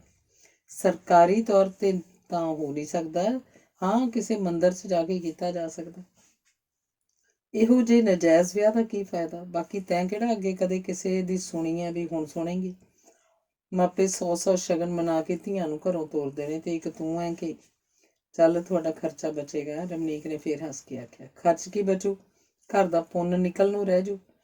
ਤੇਰਾ ਸਭ ਕਾਸੇ ਦਾ ਹਿੱਸਾ ਮੇਰੇ ਕੋਲ ਰੱਖਿਆ ਪਿਆ। ਬੇਜੀ ਨੇ ਡੂੰਘਾ ਸਾਹ ਭਰ ਕੇ ਦੱਸਿਆ। ਉਹ ਤਾਂ ਮਹਿੰਦਰ ਦੀ ਵਹੁਟੀ ਕਿਹੜਾ ਪੇਕਿਆਂ ਤੋਂ ਲੈ ਕੇ ਆਈ ਹੈ। ਰਮਨੀਕ ਬੋਲੀ, ਮਹਿੰਦਰ ਦੀ ਵਹੁਟੀ ਕਿਹੜਾ ਪੇਕਿਆਂ ਤੋਂ ਲੈ ਕੇ ਆਈ ਹੈ, ਤੇਰੇ ਪਿਓ ਦਾ ਘਰ ਹੈ, ਤੇਰਾ ਵੀ ਓਨਾ ਹੀ ਹਿੱਸਾ ਹੈ ਘਰ 'ਚ ਜਿੰਨਾ ਮਹਿੰਦਰ ਦਾ ਹੈ। ਬੇਜੀ ਨੇ ਦੱਸਿਆ। ਚਲੋ ਮੈਂ ਕੀ ਕਰਨਾ ਹੈ, ਕੁਛ ਵੀ, ਮੇਰੀ ਤਨਖਾਹ ਬਥੇਰੀ ਹੈ, ਮੁੱਕਦੀ ਨਹੀਂ। ਚੱਲ ਮੈਨੂੰ ਘਰ ਛੱਡ ਆ, ਮੇਰਾ ਤਾਂ ਗੁਰਦੁਆਰੇ ਜਾਣ ਦਾ ਵੇਲਾ ਹੋ ਗਿਆ। ਬੇਜੀ ਨੇ ਗੋਡਿਆਂ ਉੱਤੇ ਹੱਥ ਰੱਖ ਕੇ ਖੜੇ ਹੁੰਦਿਆਂ ਆਖਿਆ, ਤੁਹਾਡਾ ਧਿਆਨ ਹਮੇਸ਼ਾ ਰੱਬ ਵੱਲ ਹੀ ਰਿਹਾ ਤੇ ਸਾਡੇ ਵੱਲ ਧਿਆਨ ਹੀ ਨਾ ਦਿੱਤਾ। ਸ਼ਾਇਦ ਇਸੇ ਕਰਕੇ ਸਾਡੀ ਸਮਝ ਕੱਚੀ ਪਿੱਲੀ ਰਹਿ ਗਈ। ਰਮਨੀਕ ਨੇ ਖੜੀ ਹੁੰਦੀ ਨੇ ਜ਼ਰਾ ਕੁ ਹੱਸ ਕੇ ਆਖਿਆ, ਸਮਝ ਤਾਂ ਬਥੇਰੀ ਹੈ, ਬਸ ਚੰਗੇ ਪਾਸੇ ਹੀ ਨਹੀਂ ਲੱਗਦੀ। ਬੇਜੀ ਬੋਲੇ ਤੇ ਜੇਬ ਟੋਹਣ ਲੱਗੇ। ਜੇਬ 'ਚੋਂ ਰੁਮਾਲ ਕੱਢਿਆ। ਰੁਮਾਲ 'ਚ ਵਲੇਟੇ ਹੋਏ 100 ਦੇ 2 ਨੋਟ ਕੱਢ ਕੇ ਰਮਨੀਕ ਨੂੰ ਫੜਾਉਂਦੇ ਆਖਣ ਲੱਗੇ, ਖਾਲੀ ਤੋਂ ਲੈ। ਨੋਟ ਰਮਨੀਕ ਨੇ ਫੜ ਲਏ ਤੇ ਨਾਲ ਹੀ ਉਹਦੀਆਂ ਅੱਖਾਂ ਭਰ ਆਈਆਂ। ਜਿਵੇਂ ਜਿਵੇਂ ਲਿਖਿਆ ਹੁੰਦਾ ਉਵੇਂ ਉਵੇਂ ਹੋ ਕੇ ਰਹਿੰਦਾ। ਬੰਦੇ ਦੇ ਕੀ ਇਖਤਿਆਰ ਹੈ। ਬੇਜੀ ਨੇ ਕਾਰ ਵੱਲ ਜਾਂਦਿਆਂ ਜਿਵੇਂ ਆਪਣੇ ਆਪ ਨੂੰ ਦੱਸਿਆ। ਰਮਨੀਕ ਬੇਜੀ ਨੂੰ ਉਹਨਾਂ ਦੀ ਕੋਠੀ ਸਾਹਮਣੇ ਸੜਕ ਉੱਪਰ ਉਤਾਰ ਕੇ ਚਲੀ ਗਈ। ਹੌਲੀ ਹੌਲੀ ਕਦਮ ਪੁੱਟਦੇ ਬੇਜੀ ਭਾਰੇ ਜੇ ਮਨ ਨਾਲ ਸੋਚ ਰਹੇ ਸੀ, ਚੰਦਰੀ ਨੇ ਕਿਹੋ ਜਿਹੇ ਲੇਖ ਲਿਖਾ ਲਏ। ਮਹਿੰਦਰ ਨੂੰ ਵੀ ਕੀ ਦੋਸ਼ ਹੈ, ਉਹਨੇ ਆਦਮੀਆਂ ਦੀ ਦੁਨੀਆ 'ਚ ਰਹਿਣਾ ਹੁੰਦਾ। ਕੰਧ ਨਾਲ ਹੱਥ ਲਾ ਲਾ ਕੇ ਉਹ ਪੌੜੀਆਂ ਚੜ੍ਹੇ। ਪੌੜੀਆਂ ਚੜ੍ਹਦਿਆਂ ਅੱਜ ਉਹਨਾਂ ਦਾ ਜਿਵੇਂ ਸਾਹ ਵੀ ਚੜ੍ਹ ਗਿਆ। ਅੱਗੇ ਦਰਵਾਜ਼ਾ ਬੰਦ ਸੀ। ਉਹਨਾਂ ਨੇ ਪੋਲੇ ਜੇ ਖੜਕਾਇਆ, ਅੰਦਰੋਂ ਕੋਈ ਨਾ ਆਇਆ। ਕਿੰਨਾ ਹੀ ਚਿਰ ਉਹ ਖੜੇ ਰਹੇ। ਫਿਰ ਜਿਵੇਂ ਉਹਨਾਂ ਦੀਆਂ ਲੱਤਾਂ ਕੰਬਣ ਲੱਗ ਪਈਆਂ, ਉੱਥੇ ਹੀ ਪੌੜੀਆਂ ਕੋਲ ਹੀ ਬੈਠ ਗਏ। ਆਲੇ ਦੁਆਲੇ ਝੱਕ ਕੇ ਸ਼ਹਿਰ ਉਸੇ ਤਰ੍ਹਾਂ ਘੁੱਗ ਵਸ ਰਿਹਾ ਸੀ। ਸਾਹਮਣੀ ਕੋਠੀ 'ਚ ਬੱਚੇ ਖੇਡ ਰਹੇ ਸਨ। ਰਮਨੀਕ ਦੇ ਪਾਪਾ, ਤੁਸੀਂ ਤਾਂ ਲੰਘ ਗਏ ਸੁਖਾਲੇ, ਮੇਰੀ ਹੁਣ ਕੋਈ ਜੀਵਤ ਹੈ। ਉਹਨਾਂ ਨੇ ਬੰਦ ਦਰਵਾਜ਼ੇ ਵੱਲ ਝਾਕ ਕੇ ਮਨ ਹੀ ਮਨ ਆਖਿਆ ਤੇ ਪੱਲੇ ਨਾਲ ਅੱਖਾਂ ਪੂੰਝੀਆਂ। ਫਿਰ ਉਹ ਆਲੇ ਦੁਆਲੇ ਝਾਕੇ। ਉਹਨੂੰ ਇਉਂ ਬਾਹਰ ਬੈਠੀ ਨੂੰ ਕੋਈ ਕਿਤੇ ਦੇਖ ਨਾ ਰਿਹਾ ਹੋਵੇ। ਕੀ ਆਖਣਗੇ ਲੋਕ ਵੀ ਨੂੰਹ ਨੇ ਬਾਹਰ ਕੱਢ ਕੇ ਬਾਹਰ ਅੜਾ ਲਿਆ। ਤਾਂ ਹੀ ਤਾਂ ਸਿਆਣੇ ਆਖਦੇ ਨੇ ਵੀ ਪੁੱਤ ਰਾਜ ਮਲੇਸ਼ ਰਾਜ। ਪਰ ਨਹੀਂ, ਮਹਿੰਦਰ ਦਾ ਤਾਂ ਇਹੋ ਜਿਹਾ ਨਹੀਂ। ਜਿਵੇਂ ਬਹੂ ਦੱਸਦੀ ਹੈ ਉਵੇਂ ਹੀ ਕਰਦਾ। ਫੌਜ 'ਚ ਜਾ ਕੇ ਤਾਂ ਜਿਵੇਂ ਆਪ ਕੋਈ ਗੱਲ ਸੋਚਦਾ ਹੀ ਨਹੀਂ। ਤੇ ਮੈਂ ਕਲੇਸ਼ ਤੋਂ ਡਰਦੀ ਕਦੇ ਉਸ ਕੋਲ ਕੋਈ ਗੱਲ ਹੀ ਨਹੀਂ ਕਰਦੀ। ਬੇਜੀ ਆਪਣੇ ਮਨ ਨਾਲ ਹੀ ਗੱਲਾਂ ਕਰੀ ਜਾ ਰਹੀ ਸੀ। ਜ਼ਰਾ ਠੰਡ ਜਿਹੀ ਮਹਿਸੂਸ ਹੋਈ। ਬੇਜੀ ਨੇ ਸ਼ਾਲ ਨਾਲ ਮੂੰਹ ਢੱਕ ਲਿਆ। ਫਿਰ ਪਤਾ ਨਹੀਂ ਕਿੰਨਾ ਚਿਰ ਮਨ ਹੀ ਮਨ ਰਮਨੀਕ ਦੇ ਪਾਪਾ ਨਾਲ ਗੱਲਾਂ ਕਰਦੇ ਰਹੇ ਤੇ ਫਿਰ ਬੇਜੀ ਵਾਹਿਗੁਰੂ ਵਾਹਿਗੁਰੂ ਕਰਨ ਲੱਗ ਪਿਆ। ਇੰਨੇ ਨੂੰ ਰਮਨੀਕ ਮੋੜ ਆਈ। ਆਖਣ ਲੱਗੀ, ਸਟੇਸ਼ਨ ਕੋਲ ਜਾ ਕੇ ਸੋਚਿਆ ਤੁਹਾਨੂੰ ਟੈਲੀਫੋਨ ਨੰਬਰ ਦੇ ਜਾਵਾਂ। ਟੈਲੀਫੋਨ ਲੱਗ ਗਿਆ, ਜਦੋਂ ਮਨ ਕੀਤਾ ਕਰ ਲਿਆ। ਬਾਹਰ ਕਿਉਂ ਬੈਠੇ ਹੋ, ਆਖਦੀ ਰਮਨੀਕ ਨੇ ਅਗਾਂਹ ਵੱਧ ਕੇ ਜ਼ੋਰ ਜ਼ੋਰ ਦੀ ਦਰਵਾਜ਼ਾ ਖੜਕਾਇਆ। ਕੀ ਗੱਲ, ਕੌਣ? ਅਵਿਨਾਸ਼ ਨੇ ਅੰਦਰੋਂ ਹੀ ਪੁੱਛਿਆ। ਇਹ ਘਰ ਤੇਰੇ ਪਿਓ ਦਾ ਨਹੀਂ, ਉਸੇ ਔਰਤ ਦਾ ਜਿਹਨੂੰ ਤੂੰ ਬਾਹਰ ਕੱਢ ਕੇ ਬਿਠਾਇਆ ਹੋਇਆ। ਰਮਨੀਕ ਨੇ ਬਾਰੀ ਵਿੱਚੋਂ ਝਾਕ ਕੇ ਆਖਿਆ।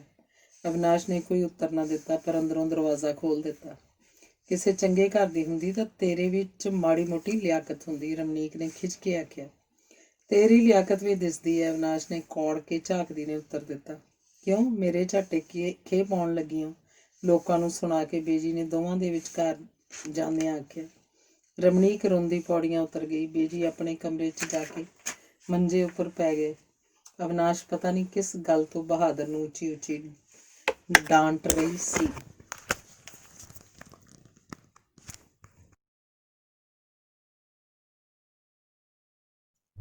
ਅੰਗ ਚੌਥਾ। ਇੱਕ ਦਿਨ ਆਥਣੇ ਬੇਜੀ ਜਦੋਂ ਮਹਿੰਦਰ ਦੀ ਨਵੀਂ ਰਜਾਈ ਨੂੰ ਨਗੰਦੇ ਪਾ ਰਹੇ ਸਨ ਤਾਂ ਉਹਨਾਂ ਨੇ ਅਵਿਨਾਸ਼ ਨੂੰ ਆਵਾਜ਼ ਦੇ ਕੇ ਆਖਿਆ, ਬਹੂ ਆ ਜਾ, ਤੂੰ ਵੀ ਦੇਖ ਲੈ ਕਿਵੇਂ ਪਾਈ ਦੇ ਨੇ ਨਗੰਦੇ। ਮੇਰੇ ਮਗਰੋਂ ਲੋਕਾਂ ਦੇ ਸਾਨੀ ਹੁੰਦੇ ਫਿਰੋਂਗੇ। ਅਵਿਨਾਸ਼ ਫਿਲਮ ਫੇਰ ਉਸੇ ਤਰ੍ਹਾਂ ਹੱਥ 'ਚ ਫੜੀ ਆਪਣੇ ਕਮਰੇ 'ਚੋਂ ਬਾਹਰ ਆ ਕੇ ਹੱਸਣ ਲੱਗੀ। ਬੇਜੀ, ਹੁਣ ਤਾਂ ਰੂੰ ਪਿੰਜਣ ਵਾਲੀ ਮਸ਼ੀਨ ਵਾਲੇ ਆਪੇ ਨਾਲੇ ਨਗੰਦੇ ਵੀ ਪਵਾ ਦਿੰਦੇ ਨੇ। ਕਿੱਥੇ ਘਰ ਸਾਰਾ ਦਿਨ ਮੱਥੇ ਮਾਰਦੇ ਰਹੋ। ਹੋ ਸਕਦਾ ਨਗੰਦੇ ਪਾਉਣ ਵਾਲੀ ਕੋਈ ਮਸ਼ੀਨ ਵੀ ਬਣ ਗਈ ਹੋਵੇ। ਬੇਜੀ ਅਵਿਨਾਸ਼ ਦੇ ਮੂੰਹ ਕੰਨੀ ਝਾਕਦੇ ਰਹੇ ਤੇ ਫਿਰ ਆਖਣ ਲੱਗੇ, ਮਸ਼ੀਨਾਂ ਲੱਖ ਹੋਣ ਪਰ ਆਪਣੇ ਹੱਥੀਂ ਕੰਮ ਕਰਨ ਵਰਗੀ ਰੀਸ ਨਹੀਂ। ਨਾਲੇ ਕੰਮ ਤਾਂ ਬੰਦੇ ਦੇ ਕਰਮ ਹੁੰਦੇ ਨੇ, ਬਾਕੀ ਨੈਣ ਪ੍ਰਾਣ ਚੱਲਦੇ ਵੀ ਤਾਂ ਹੀ ਰਹਿਣਗੇ ਜੇ ਇਹਨਾਂ ਨੂੰ ਕਿਸੇ ਕਾਰੇ ਲਾਈ ਰੱਖੋਗੇ। ਇਹ ਗੱਲਾਂ ਤਾਂ ਬੇਜੀ ਹੁਣ ਪੁਰਾਣੀਆਂ ਹੋ ਚੁੱਕੀਆਂ ਨੇ। ਹੁਣ ਤਾਂ ਕੱਪੜੇ ਧੋਣ, ਭਾਂਡੇ ਮਾਂਜਣ, ਸਫਾਈ ਕਰਨ ਸਭ ਕਾਸੇ ਲਈ ਮਸ਼ੀਨਾਂ ਬਣ ਗਈਆਂ ਨੇ। ਕਿਉਂ ਟੁੱਟ ਟੁੱਟ ਮਰੋ, ਆਰਾਮ ਨਾਲ ਕਿਉਂ ਨਾ ਜੀਓ। ਅਵਿਨਾਸ਼ ਉਸੇ ਤਰ੍ਹਾਂ ਖੜੀ ਦੱਸ ਰਹੀ ਸੀ। ਤੇਰਾ ਮਤਲਬ ਹੈ ਬਈ ਕੰਮ ਸਾਰੇ ਮਸ਼ੀਨਾਂ ਕਰਨ ਤੇ ਤੁਸੀਂ ਵਿਹਲੇ ਰਹੋ? ਬੇਜੀ ਨੇ ਪੁੱਛਿਆ। ਹੋਰ ਕੀ, ਪਰ ਵਿਹਲੇ ਰਹਿ ਕੇ ਕੀ ਕਰੋ? ਕੁਝ ਵੀ ਨਾ ਕਰੋ, ਐਸ਼ ਕਰੋ, ਅਵਿਨਾਸ਼ ਨੇ ਹੱਸ ਕੇ ਕਿਹਾ। ਇਹੀ ਤਾਂ ਤੁਹਾਨੂੰ ਅੱਜ ਕੱਲ੍ਹ ਦੀਆਂ ਨੂੰ ਪਤਾ ਨਹੀਂ ਵੀ ਬੇਹਰਕਤ ਪਿਆ ਤਾਂ ਲੋਹਾ ਵੀ ਗਲ ਜਾਂਦਾ ਜਰ ਲੱਗ ਕੇ।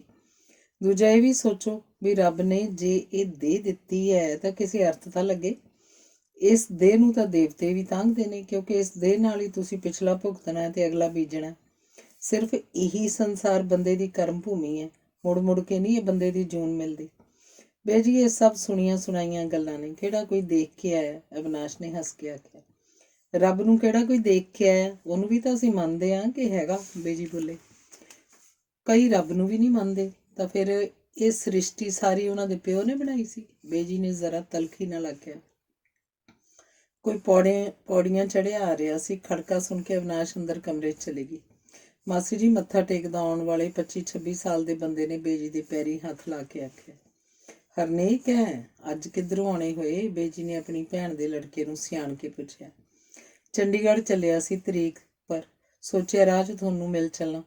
ਤੁਸੀਂ ਤਾਂ ਭੋਗ 'ਤੇ ਵੀ ਨਹੀਂ ਆਏ। ਬਹਾਦਰ, ਚਾਹ ਲਿਆ ਕਾਕੇ ਨੂੰ। ਕਿਹਦੇ ਭੋਗ 'ਤੇ?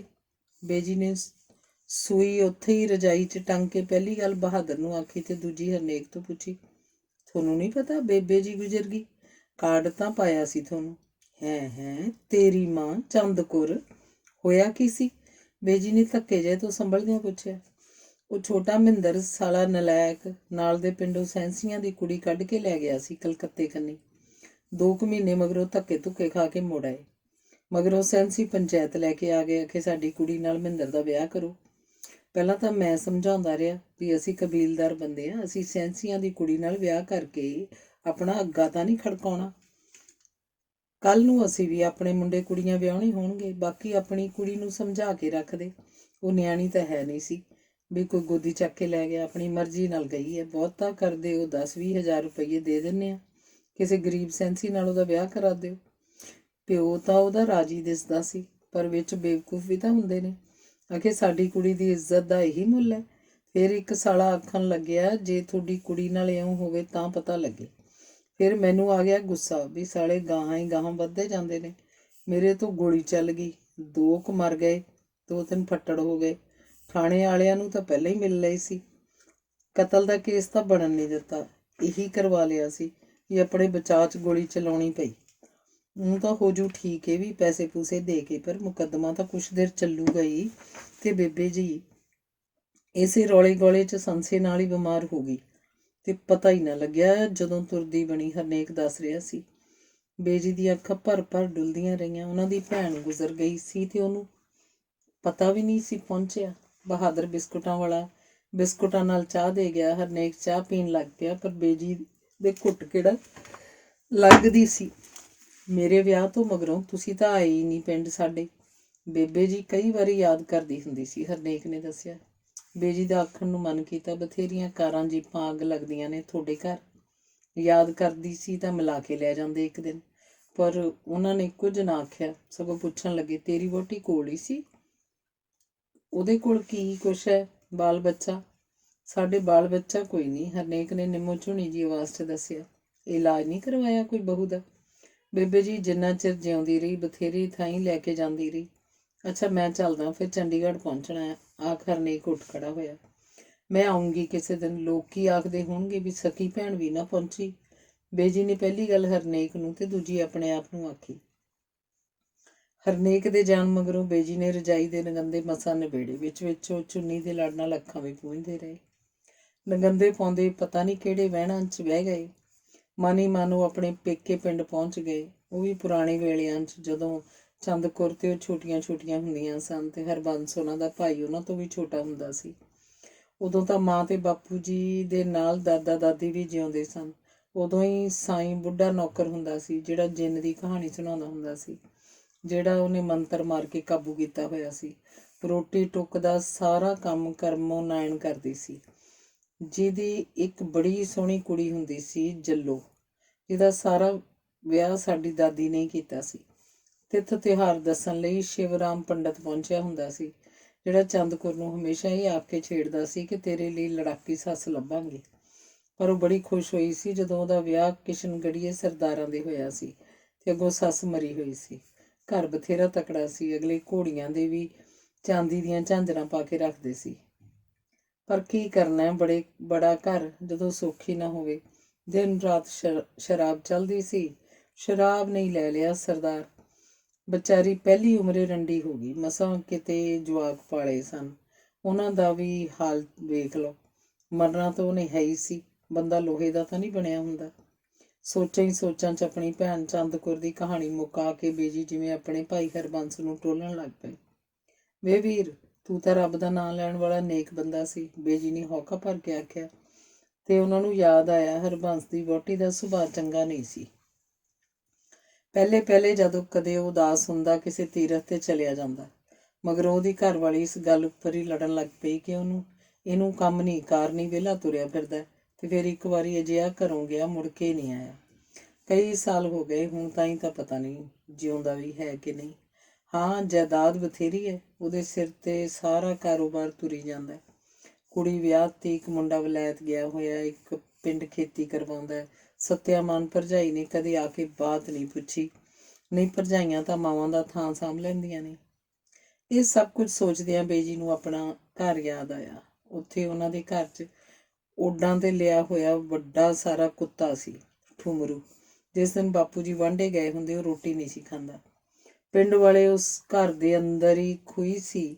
ਸੱਚ ਕੇ ਝੂਠ ਆਖਦੇ ਨੇ, ਬੜੇ ਸਾਲ ਹੋਏ ਜਦੋਂ ਖੂਹੀ ਪੁੱਟੀ ਗਈ ਸੀ ਤਾਂ ਵਿੱਚੋਂ 2 ਗਿੱਠ ਮੁੱਠੀਏ ਨਿਕਲੇ ਸੀ। ਦੋਵੇਂ ਗਿੱਠ ਮੁੱਠੀਏ ਇੱਕ ਗਿੱਠ ਤੋਂ ਉੱਪਰ ਮੁੱਠੀ ਜਿੰਨੇ ਹੀ ਹੁੰਦੇ ਸਨ। ਇੱਕ ਗਿੱਠ ਮੁੱਠੀਏ ਨੇ ਗੰਢੜੀ ਚੁੱਕੀ ਹੋਈ ਸੀ ਤੇ ਇੱਕ ਨੇ ਘਿਓ ਦਾ ਕੁੱਜਾ ਫੜਿਆ ਹੋਇਆ ਸੀ।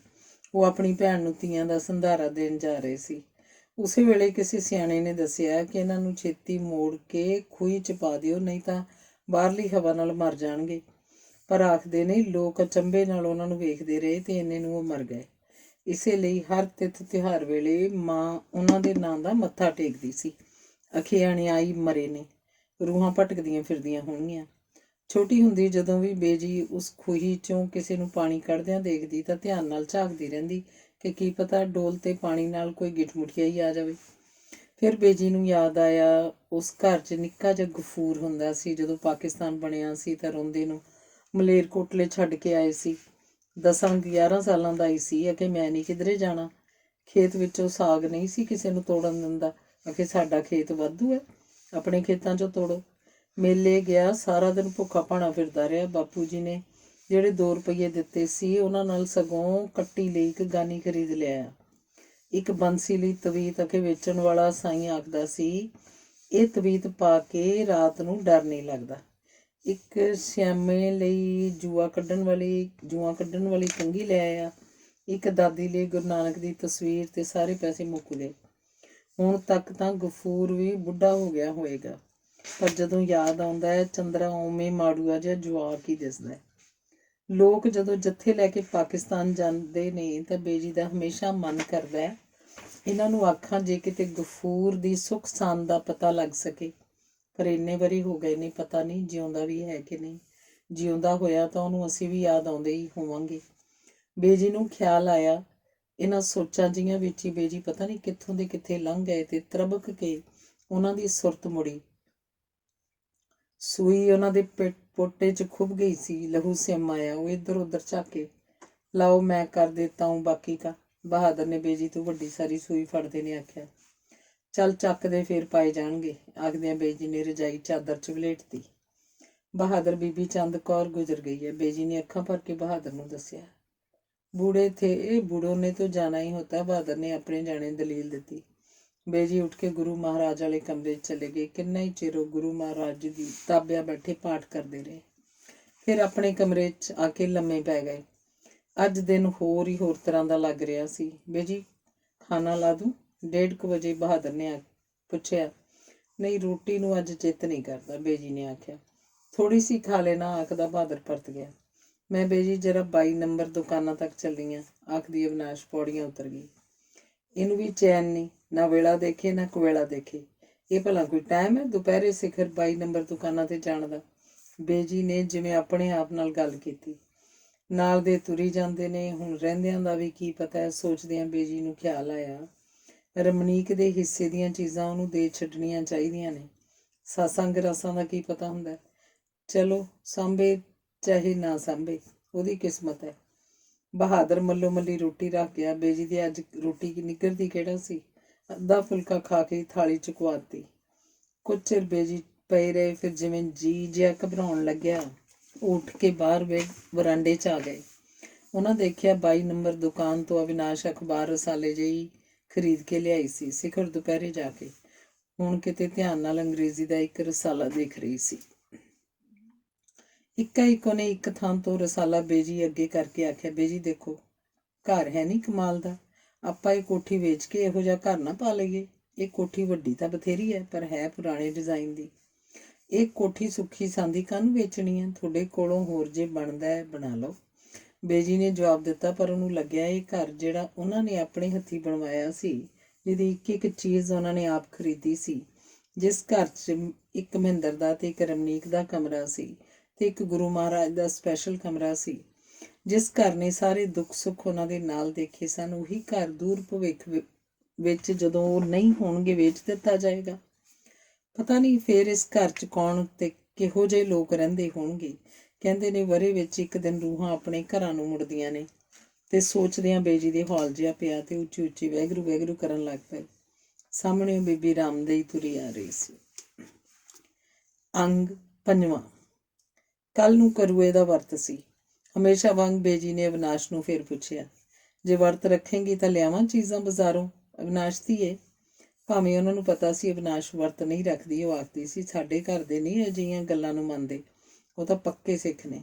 ਹਾਂ, ਰੱਖ ਲਵਾਂਗੀ, ਅਵਿਨਾਸ਼ ਨੇ ਜਦੋਂ ਆਖਿਆ ਬੇਜੀ ਬਹੁਤ ਖੁਸ਼ ਹੋ ਗਏ।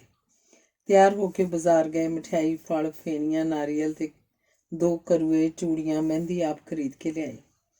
ਹੇਠ ਲਿਆਂਦੀ ਬੁੜੀ ਨੂੰ ਬੜੇ ਚਾਅ ਨਾਲ ਦੱਸਿਆ, ਐਤਕੀ ਤਾਂ ਮੇਰੀ ਨੂੰਹ ਨੇ ਵੀ ਵਰਤ ਰੱਖਿਆ ਹੈ। ਕਥਾ ਸੁਣਾਉਣ ਲਈ ਬੇਜੀ ਨੇ ਰਾਮਦਈ ਨੂੰ ਖਾਸ ਬੁਲਾਇਆ। ਲਾਲ ਸੂਟ ਪਾ ਕੇ ਹੱਥਾਂ ਤੇ ਮਹਿੰਦੀ ਲਾਈ, ਚੂੜੀਆਂ ਪਾਈ, ਅਵਿਨਾਸ਼ ਬੇਜੀ ਨੂੰ ਪਿਆਰੀ ਲੱਗੀ। ਆਪਣਾ ਟਰੰਕ ਫਰਾਲ ਕੇ ਇੱਕ ਗਲੂਬੰਦ ਕੱਢ ਲਿਆਏ। ਆਖਣ ਲੱਗੇ, ਹੈ ਤਾਂ ਹਲਕਾ ਜਿਹਾ ਹੀ, ਇਹ ਫੜ ਪਾ ਲੈ। ਅਵਿਨਾਸ਼ ਵੀ ਖੁਸ਼ ਹੋ ਗਈ। ਉਹਨੇ ਆਪਣੀ ਭੈਣ ਦੇ ਵਿਆਹ ਉੱਪਰ ਮਿਲਿਆ ਸੂਟ ਕਰੂਏ ਉੱਪਰ ਧਰ ਕੇ ਬੇਜੀ ਨੂੰ ਮੱਥਾ ਟੇਕਿਆ। ਬੇਜੀ ਨੇ ਚੁੱਕ ਕੇ ਮੱਥੇ ਨੂੰ ਲਾਇਆ, 100 ਅਸੀਸਾਂ ਦਿੱਤੀਆਂ, ਜਿਉਂਦੀ ਵਸਦੀ ਰਹੋ, ਬੁੱਢ ਸੁਹਾਗਣ ਹੋਵੇ, ਤੇਰਾ ਬੱਚਾ ਜੀਵੇ, ਰੱਬ ਤੈਨੂੰ ਭਾਗ ਲਾਵੇ। ਅਚਾਨਕ ਉਸ ਦਿਨ ਮਹਿੰਦਰ ਵੀ ਆ ਗਿਆ। ਸੱਸ ਨੂੰ ਘਿਓ ਖਿਚੜੀ ਦੇਖ ਉਹਨੂੰ ਬੜਾ ਚੰਗਾ ਲੱਗਿਆ। ਬੇਜੀ, ਇਸ ਵਾਰੀ ਤੇ ਠੇਕਾ ਵਧਾਉਣਾ ਹੈ। ਮੇਰੇ ਨਾਲ ਤਾਂ ਅਫਸਰ ਦੱਸਦਾ ਸੀ, ਹੁਣ ਤਾਂ 7-7 ਹਜ਼ਾਰ ਨੂੰ ਕਿੱਲਾ ਜਾਂਦਾ। ਵੇ ਉਹ ਭੀਤ ਕੇ ਗਰੀਬ ਜੇ ਨੇ ਵਿਚਾਰੇ, ਬਾਹਲੀ ਹਾੜੇ ਜੇ ਕੱਢਣ ਲੱਗ ਪਏ ਨੇ। ਨਾਲੇ ਇਸ ਵਾਰੀ ਭੀਤਕਿਆਂ ਨੂੰ ਨਹੀਂ, ਕਿਸੇ ਹੋਰ ਨੂੰ ਦਿਓ ਜ਼ਮੀਨ। ਕਈ ਸਾਲ ਹੋ ਗਏ ਨੇ ਉਹਨਾਂ ਨੂੰ ਵਾਹੁੰਦਿਆਂ, ਹੋਰ ਨਾ ਅਗਲੇ ਕਬਜ਼ਾ ਹੀ ਨਾ ਛੱਡਣ। ਨਹੀਂ, ਉਹ ਵਿਚਾਰੇ ਇਹੋ ਜਿਹੇ ਨਹੀਂ। ਵਿਚਾਰੇ ਵਿਚੂਰੇ ਕੋਈ ਨਹੀਂ ਹੁੰਦੇ। ਨੀਤ ਵਿਗੜਦੀ ਨੂੰ ਕੀ ਚਿਰ ਲੱਗਦਾ। ਤੂੰ ਫਿਰ ਆਪੇ ਹੀ ਜਾਇਆ ਕਰ ਪਿੰਡ, ਨਾਲੇ ਤੈਨੂੰ ਆਪਣੇ ਖੇਤ ਬੰਨੇ ਦੀ ਖਬਰ ਰਹੇ, ਨਾਲੇ ਭੈਣ ਭਾਈਆਂ ਨਾਲ ਸਹਿਚਾਰ ਬਣੇ। ਆਖ ਕੇ ਬੇਜੀ ਨੇ ਜਿਵੇਂ ਕਿਸੇ ਨਾਲ ਕੋਰੀ ਹੋਣ ਤੋਂ ਬਚਣਾ ਚਾਹਿਆ। ਇਸ ਵਾਰ ਮੈਨੂੰ ਬੁਲਾ ਲਿਓ ਜਦੋਂ ਜਾਣਾ ਹੋਇਆ। ਚੰਗਾ, ਬੇਜੀ ਨੇ ਆਖਿਆ, ਪਰ ਵਿੱਚੋਂ ਉਹਨਾਂ ਨੂੰ ਲੱਗਿਆ ਜੇ ਠੇਕਾ ਸਾਰਾ ਮਹਿੰਦਰ ਫੜਿਆ ਕਰੂ ਤਾਂ ਮੈਨੂੰ ਇਹ ਤੋਂ ਮੰਗ ਕੇ ਖਰਚ ਲੈਣਾ ਪਿਆ ਕਰੂ। ਪਰ ਮੇਰਾ ਹੁਣ ਖਰਚ ਹੈ ਹੀ ਨਹੀਂ। ਸੋਚਦਿਆਂ ਬੇਜੀ ਨੇ ਆਪਣਾ ਤੌਖਲਾ ਜਿਵੇਂ ਲਾਹ ਕੇ ਪਰਾਂ ਸੁੱਟ ਦਿੱਤਾ। ਬਹਾਦਰ ਦੀ ਵੀ ਹੁਣ ਤਨਖਾਹ ਵਧਾ ਦੇਈਏ। ਬੜਾ ਚਿਰ ਹੋ ਗਿਆ 200 ਰੁਪਏ ਮਹੀਨੇ ਉੱਪਰ ਕੰਮ ਕਰਦੇ ਨੂੰ, ਬੇਜੀ ਨੇ ਆਖਿਆ। ਤਨਖਾਹ ਹੀ ਤਾਂ ਨਹੀਂ, ਸਾਡੇ ਸਭ ਨਾਲੋਂ ਵੱਧ ਖਾਂਦਾ ਹੈ। ਜੇ ਘਰ ਦਾ ਖਰਚ 4000 ਮਹੀਨਾ ਹੈ ਤਾਂ ਬਹਾਦਰ ਸਮੇਤ 4 ਅਸੀਂ ਜੀ ਹਾਂ, ਤੇ 5ਵਾਂ ਹਿੱਸਾ ਸਮਝੋ 1000 ਇਹਦੇ ਉੱਪਰ ਖਰਚ ਹੁੰਦਾ ਹੈ। ਅਵਿਨਾਸ਼ ਨੇ ਦਲੀਲ ਦਿੱਤੀ। ਕੰਮ ਕਰਨ ਵਾਲੇ ਨੇ, ਹੁਣ ਢਿੱਡ ਤਾਂ ਨਹੀਂ ਕਿਧਰੇ ਧਰ ਆਉਣਾ। ਜੇ ਖਾਂਦਾ ਹੈ ਤਾਂ ਕੰਮ ਵੀ ਤਾਂ ਸਭ ਤੋਂ ਵੱਧ ਕਰਦਾ ਹੈ। ਅੱਜ ਕੱਲ੍ਹ ਮਾਈਆਂ ਤੋਂ ਉੱਕਾ ਪੁੱਕਾ ਕੰਮ ਕਰਵਾ ਲੈਂਦੇ ਨੇ।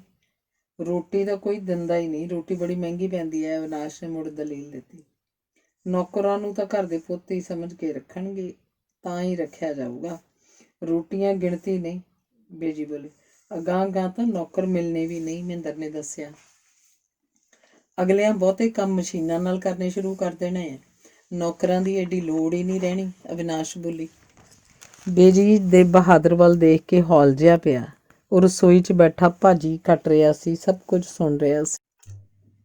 ਮੇਰੀ ਜਿਉਂਦੀ ਤਾਂ ਇਸ ਘਰ ਨੂੰ ਐਵੇਂ ਚੱਲਣ ਦਿਓ, ਮਗਰੋਂ ਜਿਵੇਂ ਮਰਜ਼ੀ ਕਰਿਓ, ਬੇਜੀ ਨੇ ਆਖਿਆ। ਚਲੋ ਦੱਸੋ, ਕਿੰਨੇ ਪੈਸੇ ਵਧਾਉਣੇ ਨੇ ਬਹਾਦਰ ਦੇ? ਮਹਿੰਦਰ ਨੇ ਮਾਂ ਨੂੰ ਖੁਸ਼ ਕਰਨ ਲਈ ਪੁੱਛਿਆ। 300 ਕਰ ਦੇ। ਇਹਦੇ ਸਿਰ ਤੇ ਘਰ ਦੇ ਬਾਹਰਲੇ ਕਿਸੇ ਕੰਮ ਦਾ ਫਿਕਰ ਤਾਂ ਨਹੀਂ ਰਹਿੰਦਾ। ਬਾਕੀ ਸੂਈ ਜਿੰਨੀ ਇਹਨੇ ਕਦੇ ਬੇਈਮਾਨੀ ਨਹੀਂ ਕੀਤੀ। ਲੈ 2800 ਇਹ ਕੋਈ ਮਿਨਿਸਟਰ ਲੱਗਿਆ ਹੋਇਆ? ਵਾਧੂ ਸਿਰ ਚੜਾਉਣ ਵਾਲੀ ਗੱਲ ਹੈ। ਅਵਿਨਾਸ਼ ਨੇ ਜ਼ਰਾ ਤਲਖੀ ਨਾਲ ਆਖਿਆ। ਨਾ ਕੁੜੇ, ਮਗਰ ਪਿੰਡ ਇਹਦਾ ਵੀ ਆਰ ਪਰਿਵਾਰ ਹੈ। ਬੇਜੀ ਬੋਲੇ। ਆਰ ਪਰਿਵਾਰ ਇਹਦਾ ਕਿਹੜਾ ਹੈ? ਇਹਦਾ ਤਾਂ ਅਗਲਿਆਂ ਵਿਆਹ ਵੀ ਨਹੀਂ ਕੀਤਾ। ਭਾਈ ਦੇ ਜਵਾਕ ਜੱਲੇ ਨੇ, ਉਹਨਾਂ ਦੀ ਖਾਤਰ ਤੁਸੀਂ ਛੁੱਟੀ ਜਾਣ ਲੱਗੇ ਨੂੰ ਬਥੇਰੀਆਂ ਚੀਜ਼ਾਂ ਫੜਾ ਦਿੰਦੇ ਹੋ। ਬੱਚਿਆਂ ਦੇ ਛੋਟੇ ਹੋਏ ਕੱਪੜੇ ਬੂਟ ਸਭ ਉਹਨਾਂ ਨੂੰ ਹੀ ਜਾਂਦੇ ਨੇ। ਅਵਿਨਾਸ਼ ਦਲੀਲਾਂ ਦੇ ਰਹੀ ਸੀ। ਗਰੀਬਾਂ ਦੇ ਸਾਰਿਆਂ ਦਾ ਵਿਆਹ ਨਹੀਂ ਹੁੰਦਾ। ਭਾਈ ਦੇ ਪਰਿਵਾਰ ਨੂੰ ਹੀ ਆਪਣਾ ਸਮਝੋ, ਤਾਂ ਹੀ ਅਖੀਰ ਵੇਲੇ ਬੁੜੇ ਹੋਏ ਨੂੰ ਉਹ ਸਾਂਭਣਗੇ, ਬੇਜੀ ਨੇ ਦੱਸਿਆ। ਚਲੋ ਬਹਾਦਰ ਤੋਂ ਹੀ ਪੁੱਛ ਲੈਂਦੇ ਆ ਵੀ ਤੇਰੇ ਕਿੰਨੇ ਪੈਸੇ ਵਧਾਈਏ, ਮਹਿੰਦਰ ਨੇ ਹੱਸ ਕੇ ਕਿਹਾ। ਬਹਾਦਰ ਪਹਿਲਾਂ ਹੀ ਸਭ ਗੱਲਾਂ ਸੁਣ ਰਿਹਾ ਸੀ। ਨੇੜੇ ਆ ਕੇ ਆਖਣ ਲੱਗਿਆ, ਜਿੰਨੀ ਦੇਰ ਬੀਜੀ ਜਿੰਦਾ ਮੈਂ ਨਹੀਂ ਜਾਊਂਗਾ। बेशक ये तनख्वाह भी मत दे। इनके बाद मैं रमनीक बीबा जी के पास चला जाऊंगा। मैं जानता हूँ वो मुझे निकालेंगे नहीं। बहादुर की गल सुन के कोई भी कुछ ना बोलिया। ਵਧਾ ਦਿਓ ਜਿੰਨੇ ਵਧਾਉਣੇ ਨੇ, ਆਖ ਕੇ ਮਹਿੰਦਰ ਨੇ ਗੱਲ ਮੁਕਾਤੀ। ਇੰਨੇ ਨੂੰ ਘੰਟੀ ਵੱਜੀ। ਬਹਾਦਰ ਨੇ ਦਰਵਾਜ਼ਾ ਖੋਲ੍ਹਿਆ ਤਾਂ ਬਾਹਰ ਪਿੰਗਲਵਾੜੇ ਵਾਲਾ ਭਾਈ ਸੰਦੂਕੜੀ ਲਈ ਖੜਾ ਸੀ। ਬੇਜੀ ਨੇ ਉੱਠ ਕੇ 21 ਰੁਪਏ ਸੰਦੂਕੜੀ 'ਚ ਪਾ ਦਿੱਤੇ। ਭਾਈ ਨੇ 3-4 ਛਪੇ ਹੋਏ ਕਾਗਜ਼ ਬੇਜੀ ਨੂੰ ਫੜਾਤੇ। ਇਹ ਪਿੰਗਲਵਾੜੇ ਵਾਲਿਆਂ ਵੱਲੋਂ ਛਾਪਿਆ ਜਾਂਦਾ ਲਿਟਰੇਚਰ ਸੀ, ਜਿਸ ਰਾਹੀਂ ਉਹ ਲੋਕਾਂ ਵਿੱਚ ਚੰਗੀਆਂ ਗੱਲਾਂ ਦਾ ਪ੍ਰਚਾਰ ਕਰਦੇ ਸਨ। ਕੀ ਪਤਾ ਇਹੋ ਜਿਹੇ ਲੋਕ ਪੈਸੇ ਪਿੰਗਲਵਾੜੇ ਨੂੰ ਭੇਜਦੇ ਵੀ ਹਨ ਕਿ ਆਪ ਹੀ ਖਾ ਜਾਂਦੇ ਨੇ, ਅਵਿਨਾਸ਼ ਬੋਲੀ। ਚਲੋ ਖਾ ਜਾਣਗੇ ਤਾਂ ਇਹ ਜਾਣਨ ਇਹਨਾਂ ਦਾ ਧਰਮ। ਆਪਾਂ ਤਾਂ ਧਰਮ ਅਰਥ ਦਿੱਤੇ ਨੇ, ਬੇਜੀ ਨੇ ਜਵਾਬ ਦਿੱਤਾ। ਤੁਹਾਡੇ ਕੋਲ ਤਾਂ ਮਹੀਨੇ 'ਚ 20 ਲੋਕ ਆਉਂਦੇ ਨੇ ਧਰਮ ਅਰਥ ਮੰਗਣ ਵਾਲੇ। ਪਤਾ ਹੈ ਬਈ ਕੁਛ ਨਾ ਕੁਛ ਮਿਲ ਜਾਣਾ। ਸਾਡੇ ਘਰ ਦੇ ਬਸ ਗੁਰਦੁਆਰੇ ਚੜਾਉਂਦੇ ਨੇ, ਜੋ ਚੜਾਉਣਾ ਹੋਵੇ, ਹੋਰ ਨਹੀਂ ਕਿਸੇ ਨੂੰ ਦਿੰਦੇ। ਗੁਰਦੁਆਰੇ ਦਾ ਚੜਾਵਾ ਤੇਰਾ ਖਿਆਲ ਹੈ ਸਭ ਨੇਕ ਕੰਮਾਂ ਉੱਪਰ ਹੀ ਲੱਗਦਾ ਹੈ, ਮਹਿੰਦਰ ਬੋਲਿਆ। ਚੱਲ ਕਾਕਾ, ਆਪਾਂ ਆਪਣੇ ਵੱਲੋਂ ਭਲੇ ਲਈ ਦੇਣਾ ਹੈ।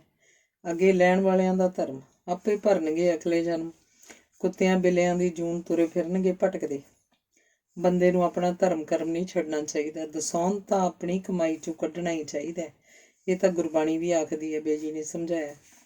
ਇਹਦਾ ਮਤਲਬ ਹੈ ਜੇ ਠੇਕਾ 40,000 ਆਉਂਦਾ, ਤੁਸੀਂ 4,000 ਦਾਨ ਕਰ ਛੱਡਦੇ ਹੋ। ਅਵਿਨਾਸ਼ ਨੇ ਪਹਿਲਾਂ ਬੇਜੀ ਤੇ ਫਿਰ ਮਹਿੰਦਰ ਵੱਲ ਝਾਕ ਕੇ ਆਖਿਆ। ਇਹੋ ਜਿਹੇ ਵੀ ਲੋਕ ਨੇ ਜਿਨ੍ਹਾਂ ਦੇ ਘਰ 40 ਤੱਕ ਹੀ 4,000 ਵੀ ਨਹੀਂ ਆਉਂਦੇ। ਉਸ ਰੱਬ ਨੂੰ ਨਹੀਂ ਭੁੱਲੀਦਾ ਜਿਹੜਾ ਸਾਰਾ ਕੁਝ ਦਿੰਦਾ ਹੈ ਤੇ ਦੇ ਕੇ ਫਿਰ ਹਿਸਾਬ ਵੀ ਨਹੀਂ ਮੰਗਦਾ, ਬੇਜੀ ਨੇ ਸਮਝਾਇਆ। ਤੂੰ ਜਿੰਨੀਆਂ ਮਰਜ਼ੀ ਜਮਾਤਾਂ ਪਾਸ ਕੀਤੀਆਂ ਹੁਣ, ਤੂੰ ਦਲੀਲਾਂ ਨਾਲ ਬੇਜੀ ਨੂੰ ਨਹੀਂ ਹਰਾ ਸਕਦੀ, ਮਹਿੰਦਰ ਨੇ ਹੱਸ ਕੇ ਅਵਿਨਾਸ਼ ਨੂੰ ਆਖਿਆ। ਵੀ ਕਿਸੇ ਨੇ ਕੀ ਲੈ ਜਾਣਾ ਹੈ ਇਸ ਜੱਗ ਤੋਂ? ਸਭ ਨੇ ਖਾਲੀ ਹੱਥ ਜਾਣਾ। ਸਿਰਫ ਤੁਹਾਡੀ ਨੇਕੀ ਤੁਹਾਡੇ ਨਾਲ ਜਾਂਦੀ ਹੈ। ਇਸੇ ਖਾਤਰ ਦੇਵਤੇ ਵੀ ਇਸ ਮਨੁੱਖੀ ਜਨਮ ਨੂੰ ਲੋੜਦੇ ਨੇ ਵੀ ਇਸ ਜਨਮ ਵਿੱਚ ਤੁਸੀਂ ਪਿਛਲੇ ਕਰਮਾਂ ਦਾ ਹਿਸਾਬ ਨਿਬੇੜ ਕੇ ਗਾਹਾਂ ਨੂੰ ਕੁਛ ਚੰਗਾ ਬੀਜ ਸਕਦੇ ਹੋ, ਬੇਜੀ ਨੇ ਆਖਿਆ ਤੇ ਉੱਠ ਕੇ ਗੁਰੂ ਮਹਾਰਾਜ ਦੇ ਕਮਰੇ ਵੱਲ ਨੂੰ ਚਲੇ ਗਏ। ਮਹਿੰਦਰ ਨੂੰ ਆਪਣੀ ਮਾਂ ਉੱਪਰ ਇੱਕ ਅਣਜਾਣਿਆ ਮਾਣ ਜਿਹਾ ਮਹਿਸੂਸ ਹੋਇਆ।